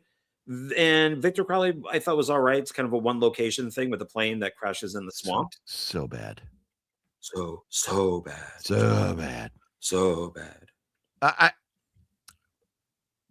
C? I'll be fine with the C. You can give it a C. Okay. Because I don't think it's a D. I definitely don't think it's a D. Yeah, yeah. I mean, people like it enough that they made 4 movies. And with the way Eli Roth is going, he might be making another one. Who knows with his movies? I got that guy's autograph somewhere over there. Kane So- Otter. Okay. House of GFam says Critters is an S. The Shining sucks, at my opinion. Jack is overrated. Slack Wolf. Thank you, Slack Wolf. Thank you. No. Thank you. It's like Jack a dagger Torrance. to his He's heart. talking about the miniseries, I'm sure. No. Miniseries is doggy. No, it just says The Shining sucks. So it's either including both or the Stanley Kubrick one. Well, it would say Stanley Kubrick's The Shining. Well, then this would say Stephen King's The Shining. No, because Stephen King wrote the book, and so you don't need to say his name. No, then it should be He's the creator. The Stanley Shining. Kubrick was It the one should say that got the it right. book of The Shining sucks. Yeah.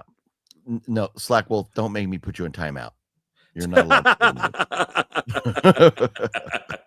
Thank you. I'm so glad that somebody finally agreed. He's just mad and he's kidding. He's kidding. He's got to be kidding. Nope. No sane, rational person would say The Shining is not one of the greatest movies of all time. Nope. Okay, what do we got next?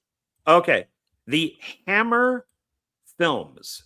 So we did Universal, Frankenstein, Dracula, Wolfman, Creature from the Black Lagoon, The Mummy, Invisible Man. We did all of those for Universal. Then Hammer came and took over in the 50s. Universal ended in the 40s. Then they did their Dracula. They did their Frankenstein. They did their Mummy. They did their, endless amount of movies. Phantom of the Opera, everything. So Hammer isn't Cobra a Hammer movie? Cobra? The Stallone movie? Stallone. No, that's canon. Oh, that's canon. Yeah, you're right. Okay. Yeah, I wouldn't have a fucking clue. I haven't seen enough of those.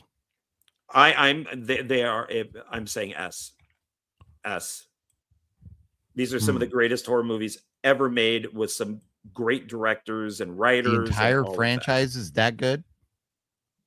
There's hits and misses, just like Universal. But yeah, my favorite ones of the Hammer stuff are the ones that a lot of people don't like. I mean, Dracula AD 1972, The Satanic Rites of Dracula. I love those. Taste of Blood of Dracula is great. Frankenstein and the Monster from Hell is great. That's the last one. Yeah, I love Hammer. I think Hammer is great. Yeah, and House of GFam, I like says Hammer films replace my sleep machine, a great night's sleep. No, and Hammer films are good. Like for me, if I'm working on something, it's a good movie to have on in the background or something like that. Because they're kind of slow burns. And I would fall asleep sitting there through them. But I know that there are a lot of great Hammer films. So I couldn't tell you. So if you're insistent upon an S, okay. But I think I'd have to go back and if Universal is an S, Hammer is an S. Okay. It's that simple. But Universal was the OG, the original, the GOAT, the one that started it all. But even theirs weren't that great near the end. So, they start off high and then they just kind of dwindle down because, All right. Next one. House. The House movies. There are 4 of these. So House 2, The Second Story.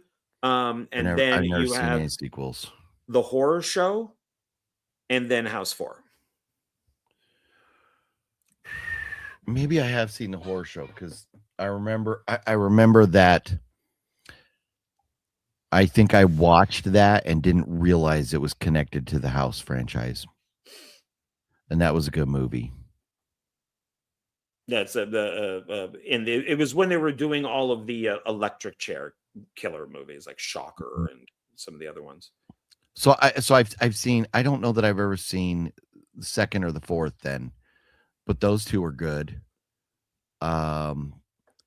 Those 2 movies, I would probably go like maybe a B overall, but I don't know about the rest of the franchise. Where are you at with it?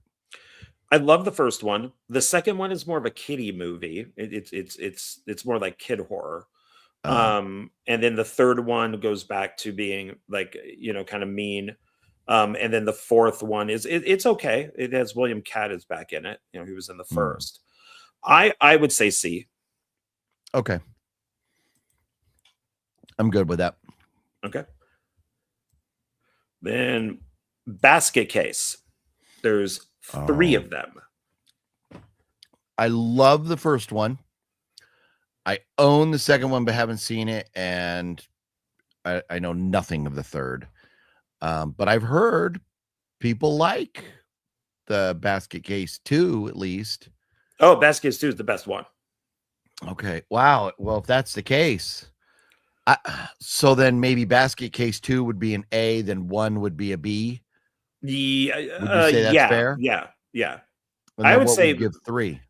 3, probably a B. It's not as good as the second one, but I would put it up there with the first one. I could watch. Are we gonna give Basket Case an A in this fucking list? I would say B. Okay, that sits more better well with me. House of GFam says S. Sean says D. Mr. Bone says Caterpillar Puppy. I don't know what that means. Oh, Caterpillar Puppy is in that's House 2. Oh, okay. Metal Greg says, in my opinion, it's an A, but if it's put in B or C, I'm okay with it. Yeah, I gotta go watch the sequels to be fair. And that's where we're talking so many horror franchises that it's yes, I haven't seen all these movies. Okay. So for good where it's at, then we'll go to the next one, which is so somebody last week, because we did George Romero's Night of the Living Dead, they had mentioned Fulci's zombie series.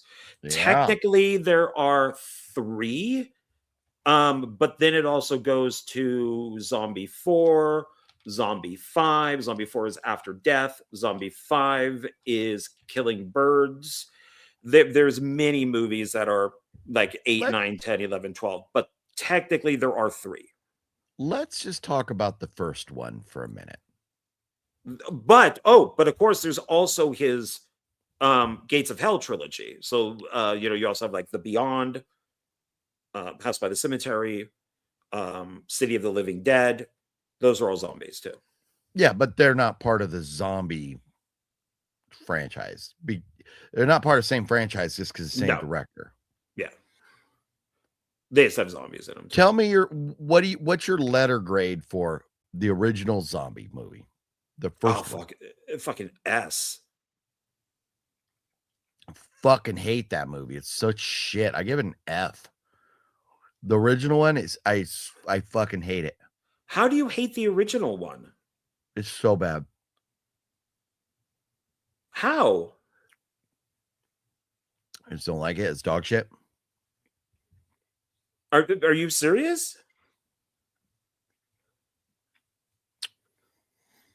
So, and Master Chaos told me, because I bought all these movies, and they were like, oh my God, part 3. Oh my God. And I fucking hated 3 as well. Well, technically, Dawn of the Dead is part 1. And then Zombie would be part 2. And then you have Zombie part 3, which has the zombie head flying out of the refrigerator. And then there's Zombie 4 after Death. Zombie 5 is Killing Birds. But yeah, the Dario Argento cut of Dawn of the Dead is Zombie Dawn of the Dead.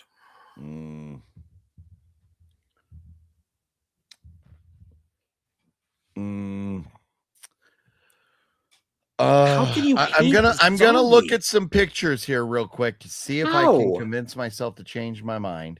It's got one of the greatest posters ever made. But that's like saying, oh, you know what? I love Dunkin' Donuts because I like their sign outside.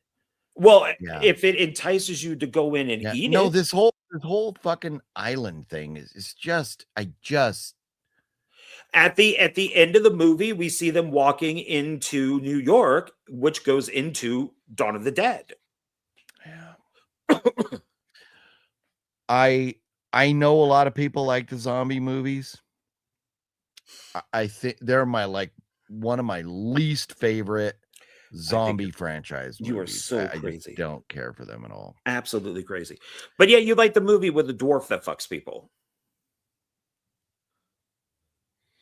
You have a shirt of it. No. Oh, he's not a dwarf. He's just a small, young-looking dude. You're talking Burial Ground. Yeah, and that's which is better than this dog shit. Oh my God, you're so wrong on that. That's amazing. And that's Michael, and he loves your breast, Mama.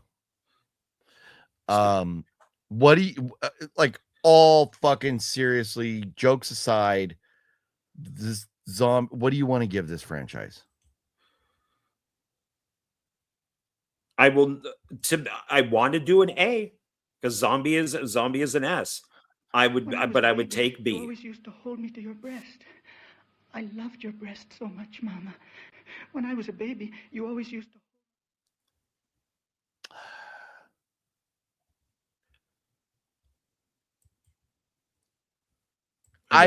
Only conundrum is I know a lot of people like, and Mr. Bones, at first, that's what I thought he was talking about, Sinful Dwarf, which Sinful Dwarf I do own, but I do not like. That is a fucking horrible movie. It is cringe as fuck. Have you seen Sinful Dwarf, John? No. Oh my God. It's basically a dwarf who rapes these broads. Yeah, no reason to see that. Thank you, Slack Wolf. Appreciate you. Fulci Zombie is iconic, but the rest I don't know. Yeah, I mean, I'm telling you, we were on like panel show with Master Chaos and them, and they were like, "Oh, fucking 3," and I got it. And I was like, "Yeah, this is fucking terrible." I know other people like it, and I know I'm kind of the outlier. But I mean, this is really, I don't understand why people give two fucks about these movies.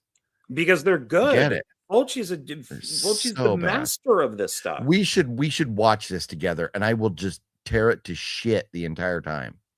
You'll hate my guts. But you would be wrong. That's the thing. You would be wrong. It's beautifully shot. The effects are awesome. The girl who gets the piece of wood through her eye is amazing.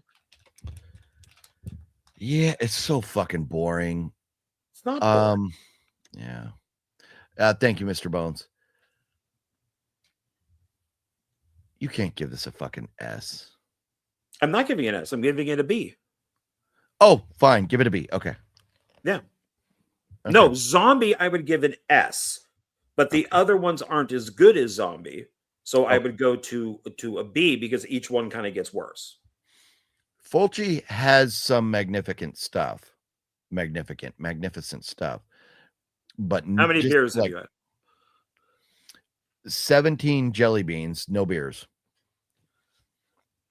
We talk jelly beans, and I'm a fucking addict. I can't. Let me put them away and try not to. Okay. Yeah, Mr. Bones even mentions a zombie fights a shark. He does. And it's a real shark. Can you see me rolling my eyes? Oh God. Okay, next one. Fuck. Why am I on here? I don't know. I don't know. You're the one that decided we need to do this together instead of having two separate lists. All right. Okay, so I started running out of franchises. I was even looking up horror franchises. And we had mentioned this one on the very first video that we did with this. And you said, no, we're not going to do this because it's not Camp Blood. We're doing Camp Blood. Oh, it's an F. There's our first F. Camp Blood. It's not even worth talking about. Just put it in F and move on. I don't know why you even picked that one. They're not real movies. Those are not movies. They're dog shit. They're not real movies. There was no redeeming qualities about those at all. Just because somebody points a camera, records, and puts it together, there's nothing about those that are movies. They're glorified YouTube videos that somebody put on a disc. They're trash. They're fucking nothing. They don't deserve even mentioning. So if you want to put them up there, I will end this conversation now. We will be done unless you score it an F. Wow. What show me on the doll where Camp Blood touched you.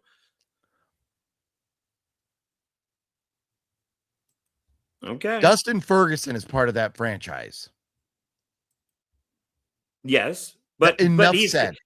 part of the said. Axe Grinder franchise, and so am I.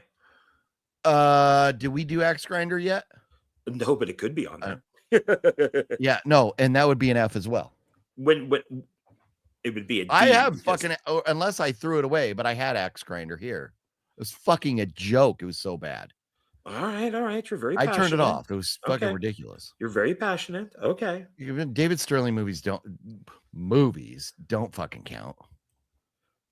Well, I'm disappointed you even brought that up. Oh, how dare you?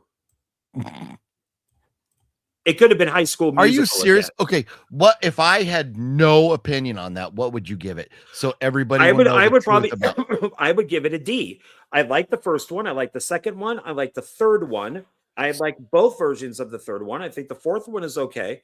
I'm sorry, no, 1, 2, 3, 4, and 5 are bad because that's Ferguson. 6 was okay, and then they just kind of get worse. But I think the first few are not bad. They're so terrible. So the acting is bad, the writing is bad, the filming is bad, the lighting is bad, everything is the fake blood. It's all bad. There's nothing good. There's nothing good. I'll give you the F. Okay. Thank you. There's your F. Wow. Okay. Jeez, rude. No, I did not know that you thought, that passionately about the films. No, they are fucking trash. Any film franchise that said, "Oh, we need Dustin Ferguson involved," is automatically an F. Oh. I said that. You did. Okay. Yeah. All right. Okay. What do you got next? Let's make me happy. Talk about some happy thoughts of happy franchises. Okay. Ooh. So this is all the remakes. So okay. Night of the Living Dead, the Tom Savini one. Then it could be Night of the Living Dead 3D. Anything like that. I haven't seen it. I would also say any of the sequels that would follow the original movies. So Children of the Living Dead, anything that they added footage to. So basically anything that's not the original George Romero films from Night to, I'll say, Survival. I do like a good zombie movie. But I think Tom Savini's gets an A for me. But is that the best of the bunch? I think it is. Yes, I would say it is, but there are other good ones. There are other, but they're low budget. I don't know if you would like them, but I like zombie movies, so I like them. I feel like because of what they are, they get a boost because of the association with just being of the Living Dead. Yeah, so basically when they didn't put the copyright on, all of them lost the money. So that's why Romero went and did this movie. That's so that means John Russo, Russ Steiner, all of them never made money. So they went out and made their own zombie movies that were sequels to Night. So you have like Flesh Eater or Revenge of the Living Dead. You got Children of the Living Dead. So they could make some money off of it. Yeah. Good or bad, there's two. There's the Night of the Living Dead 3D that has Sid Haig, right? Sid Haig is in it. Then there's the prequel to that, Reanimation, which has Jeffrey Combs. So I'm counting all of those too. Just this whole thing, kind of like Return of the Living Dead has like the 5 movies to it. This could even include Dawn of the Dead remake, Day of the Dead remake. Because there's like 3 of those, which are okay. It's I'm going back and forth between. My gut says this is a C, but the affiliation, like, do we go B? But if you're good with C, I'm thinking C. Okay, because they are hit and miss, but some of them are really good. Yeah, no, definitely, yeah. The ones that are bad, unfortunately, bring down the good ones. So yeah. Okay, so I'm not sure. I mean, fuck, 1, 2, 3, 4, 5, 6. Man, we may be able to finish this then. Okay, who knows? Somebody mentioned last time Leprechaun.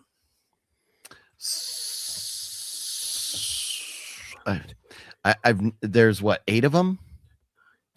Sounds right. That's funny because I have a stack of movies over here that I've been watching, stuff I wanted to mention. I did rewatch the original Leprechaun again, and this is a fun movie. I wish it was shot better and more like well produced. It's kind of rough feeling. It looks low budgety, but it's still a very fun movie. But that kid annoys the fuck out of me. But I don't know the whole franchise because that says all 7, but there's one more, so there's 8, right? There's a horrible one called Origins, which has some wrestler in it, some like little midget wrestler, and then there's Returns, but that's not Warwick Davis. He stopped, I think, In Space was 4, and then he did the Hood ones, 4, 5, 6. They're pretty fucking bad, man. I mean, I would say C. It could go, okay, I was gonna say at best a C, but I don't. I'm okay with Leprechaun being as good as like Hatchet and stuff. So okay, although it hurts my soul that Leprechaun is now on the same level as Pumpkinhead. Okay. But, okay. So that is 15. Well, let's save the rest for next week. I would like to talk about really quickly a couple movies I watched before we move on or before we call it a night. And this is not going to take long. I just want to talk about this unless you are dead set on getting through these. No, that was the idea. 15, okay. Then 15 next week. So another new segment in addition to Retard Tomatoes, something that I want to kind of talk about and stuff each week is why we're here. We're talking horror movies. So I want to do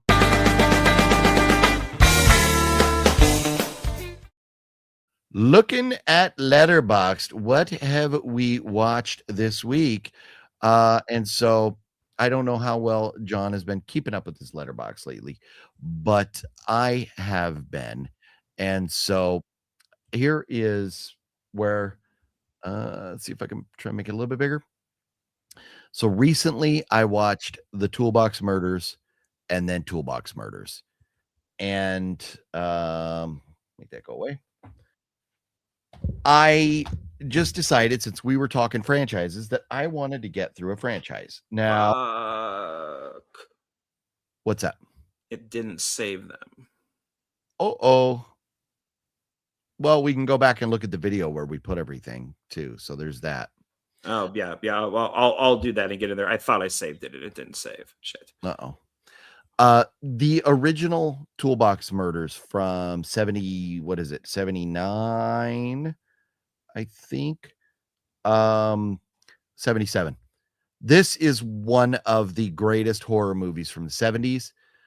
This has everything you want, and it deserves the title Toolbox Murders because it's a guy with a toolbox doing murders.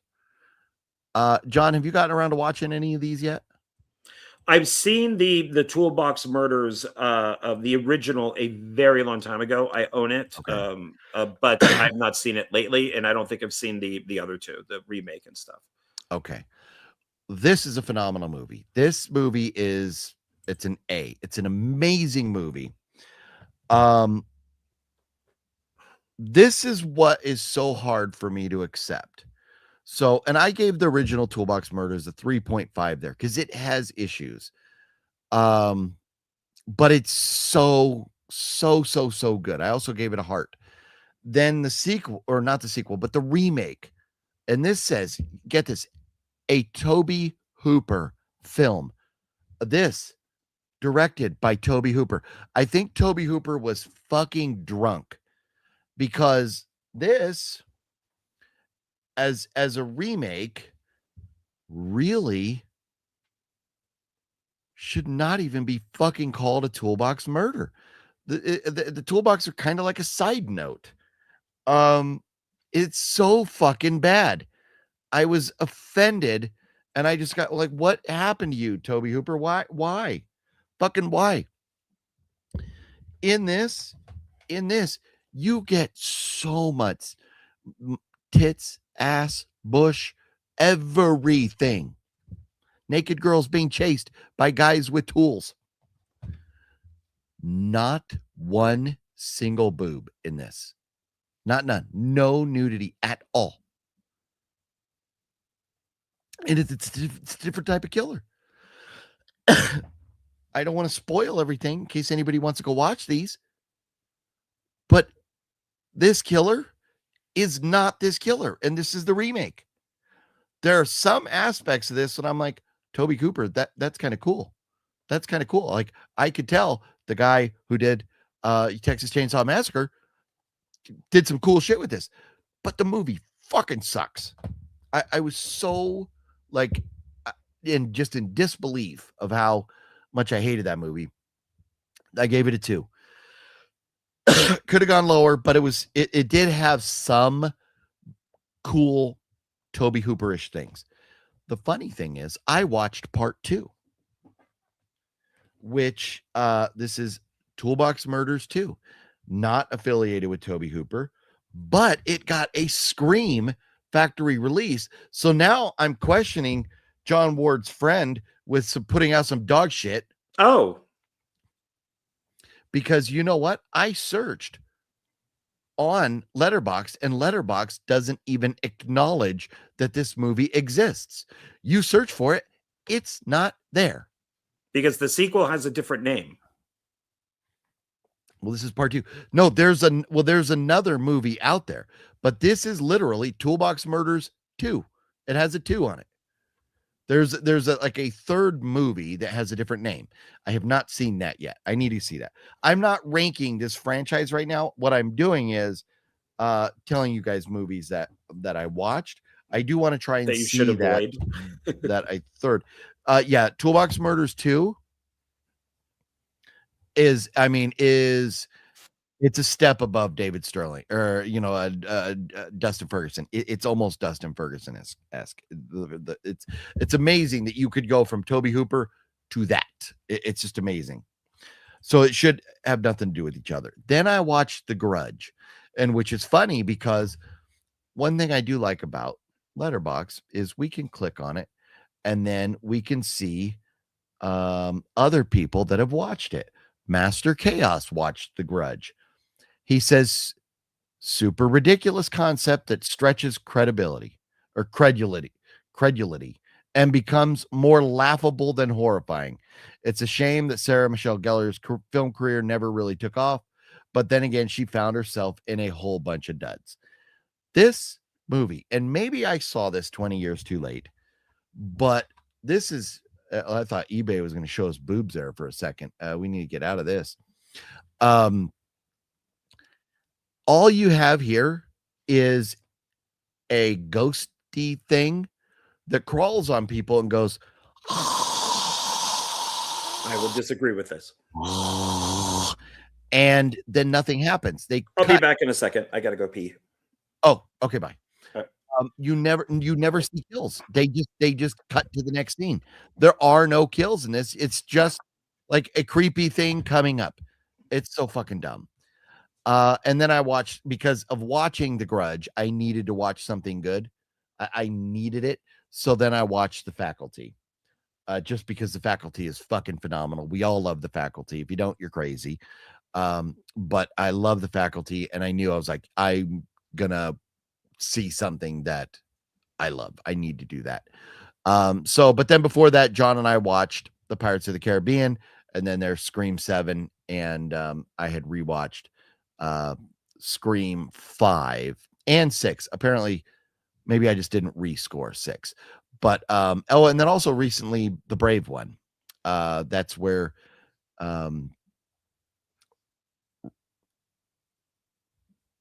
son of a bitch, it's Clarice Starling. Why am I forgetting her fucking name? But anyways, I'm on the fence. I want to give this a 4, but I'm not sure of it's because of my Clarice bias. I felt this was like Clarice becoming John Wick, and it's very good. I've owned it. I never got around to watching it until recently, but I definitely think the Brave one is worth a watch if anybody is interested there. So, man, I'm like talking too much and I'm getting a dry throat. I'm like choking. Gee Whiz the Carpenter is good, and it's on my list of movies I want to buy. I just haven't found a good copy of it. That's porn stars Kelly Nichols that gets killed in the tub. Yeah, no, there's some great kills in there, and I knew one of them was a porn star. I just didn't know which one. But The Grudge was always boring to me. Yeah,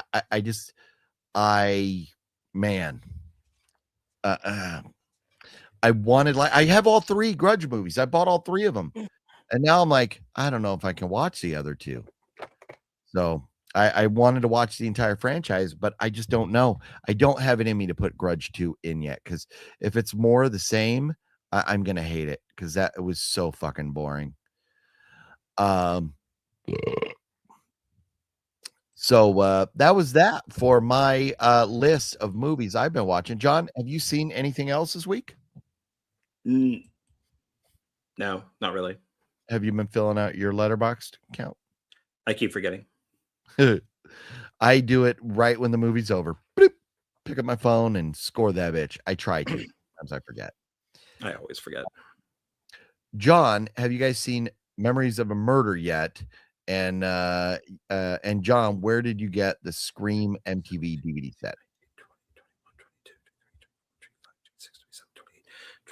30. Still. Okay, this is here. I've not seen that series, and the Scream TV series I got from eBay. I think it was like $30. Okay. Yeah. Memories of a Murder. I've gone twice to put it on, and then I looked at the time and I was like, ooh, it's too late, because Memories of a Murder is like over 2 hours. So it is something I need to watch like earlier in the evening. It's like on Tubi or something like that, because even if it's 2 hours on Tubi, it's really like 3 hours, because those fucking commercials now are unbearable. I'm almost ready to just uninstall Tubi because all the commercials. So aside from Pirates, what else have you seen lately?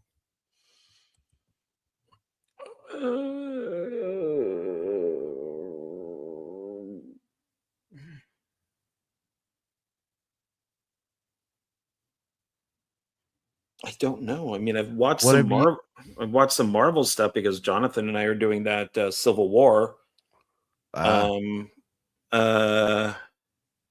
I watched the Forever Purge because Jonathan and I are reviewing that tomorrow night.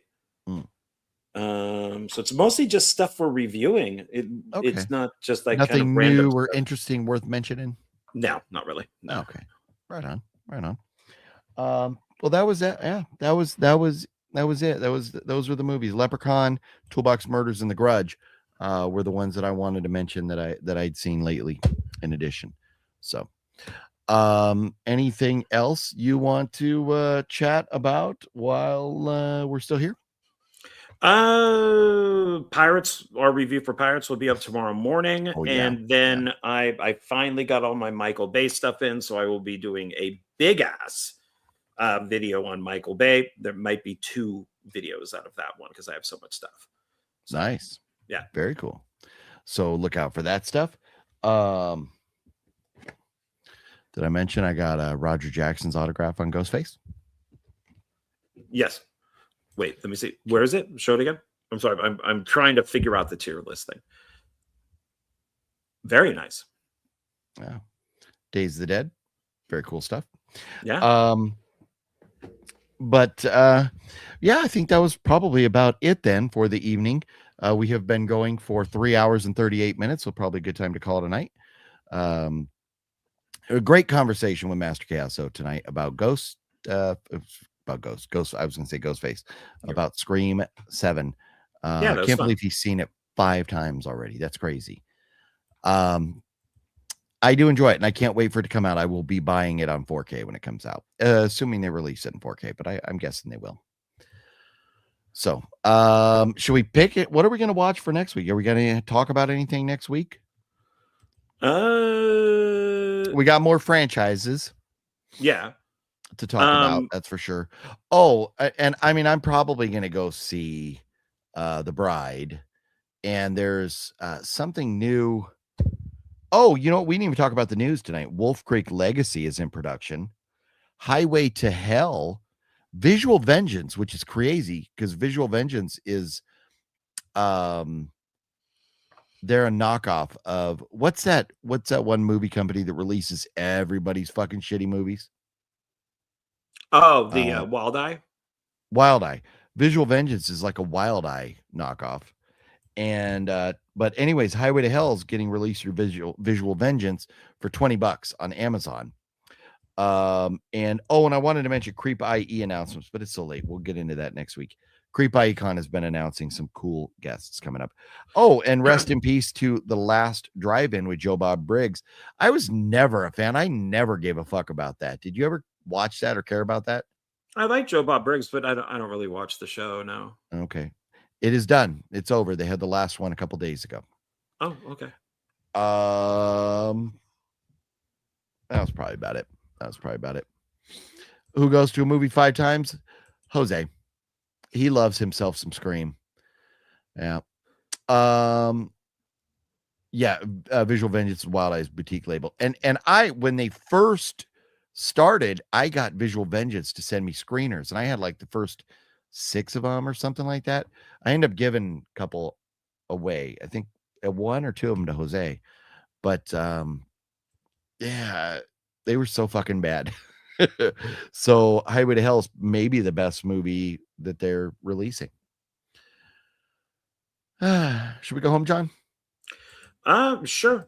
I got the I just have to go back and watch the video, but I got the stuff organized, and then I'll put it back in. And it's it's difficult to save stuff on there. I don't know shit about fuck. Apparently either do I, because I keep deleting them. Yeah. All right. Okay. We'll see you guys next week. Sunday, all right, guys. Thanks. 7 p.m. And maybe we'll be reviewing Jelly Beans as well, too. We have a Jelly Bean argument to be had here. So sometime soon. See you guys. Have a good night. Love you. Thanks for all the sympathy and condolences for my grandmother. Appreciate that.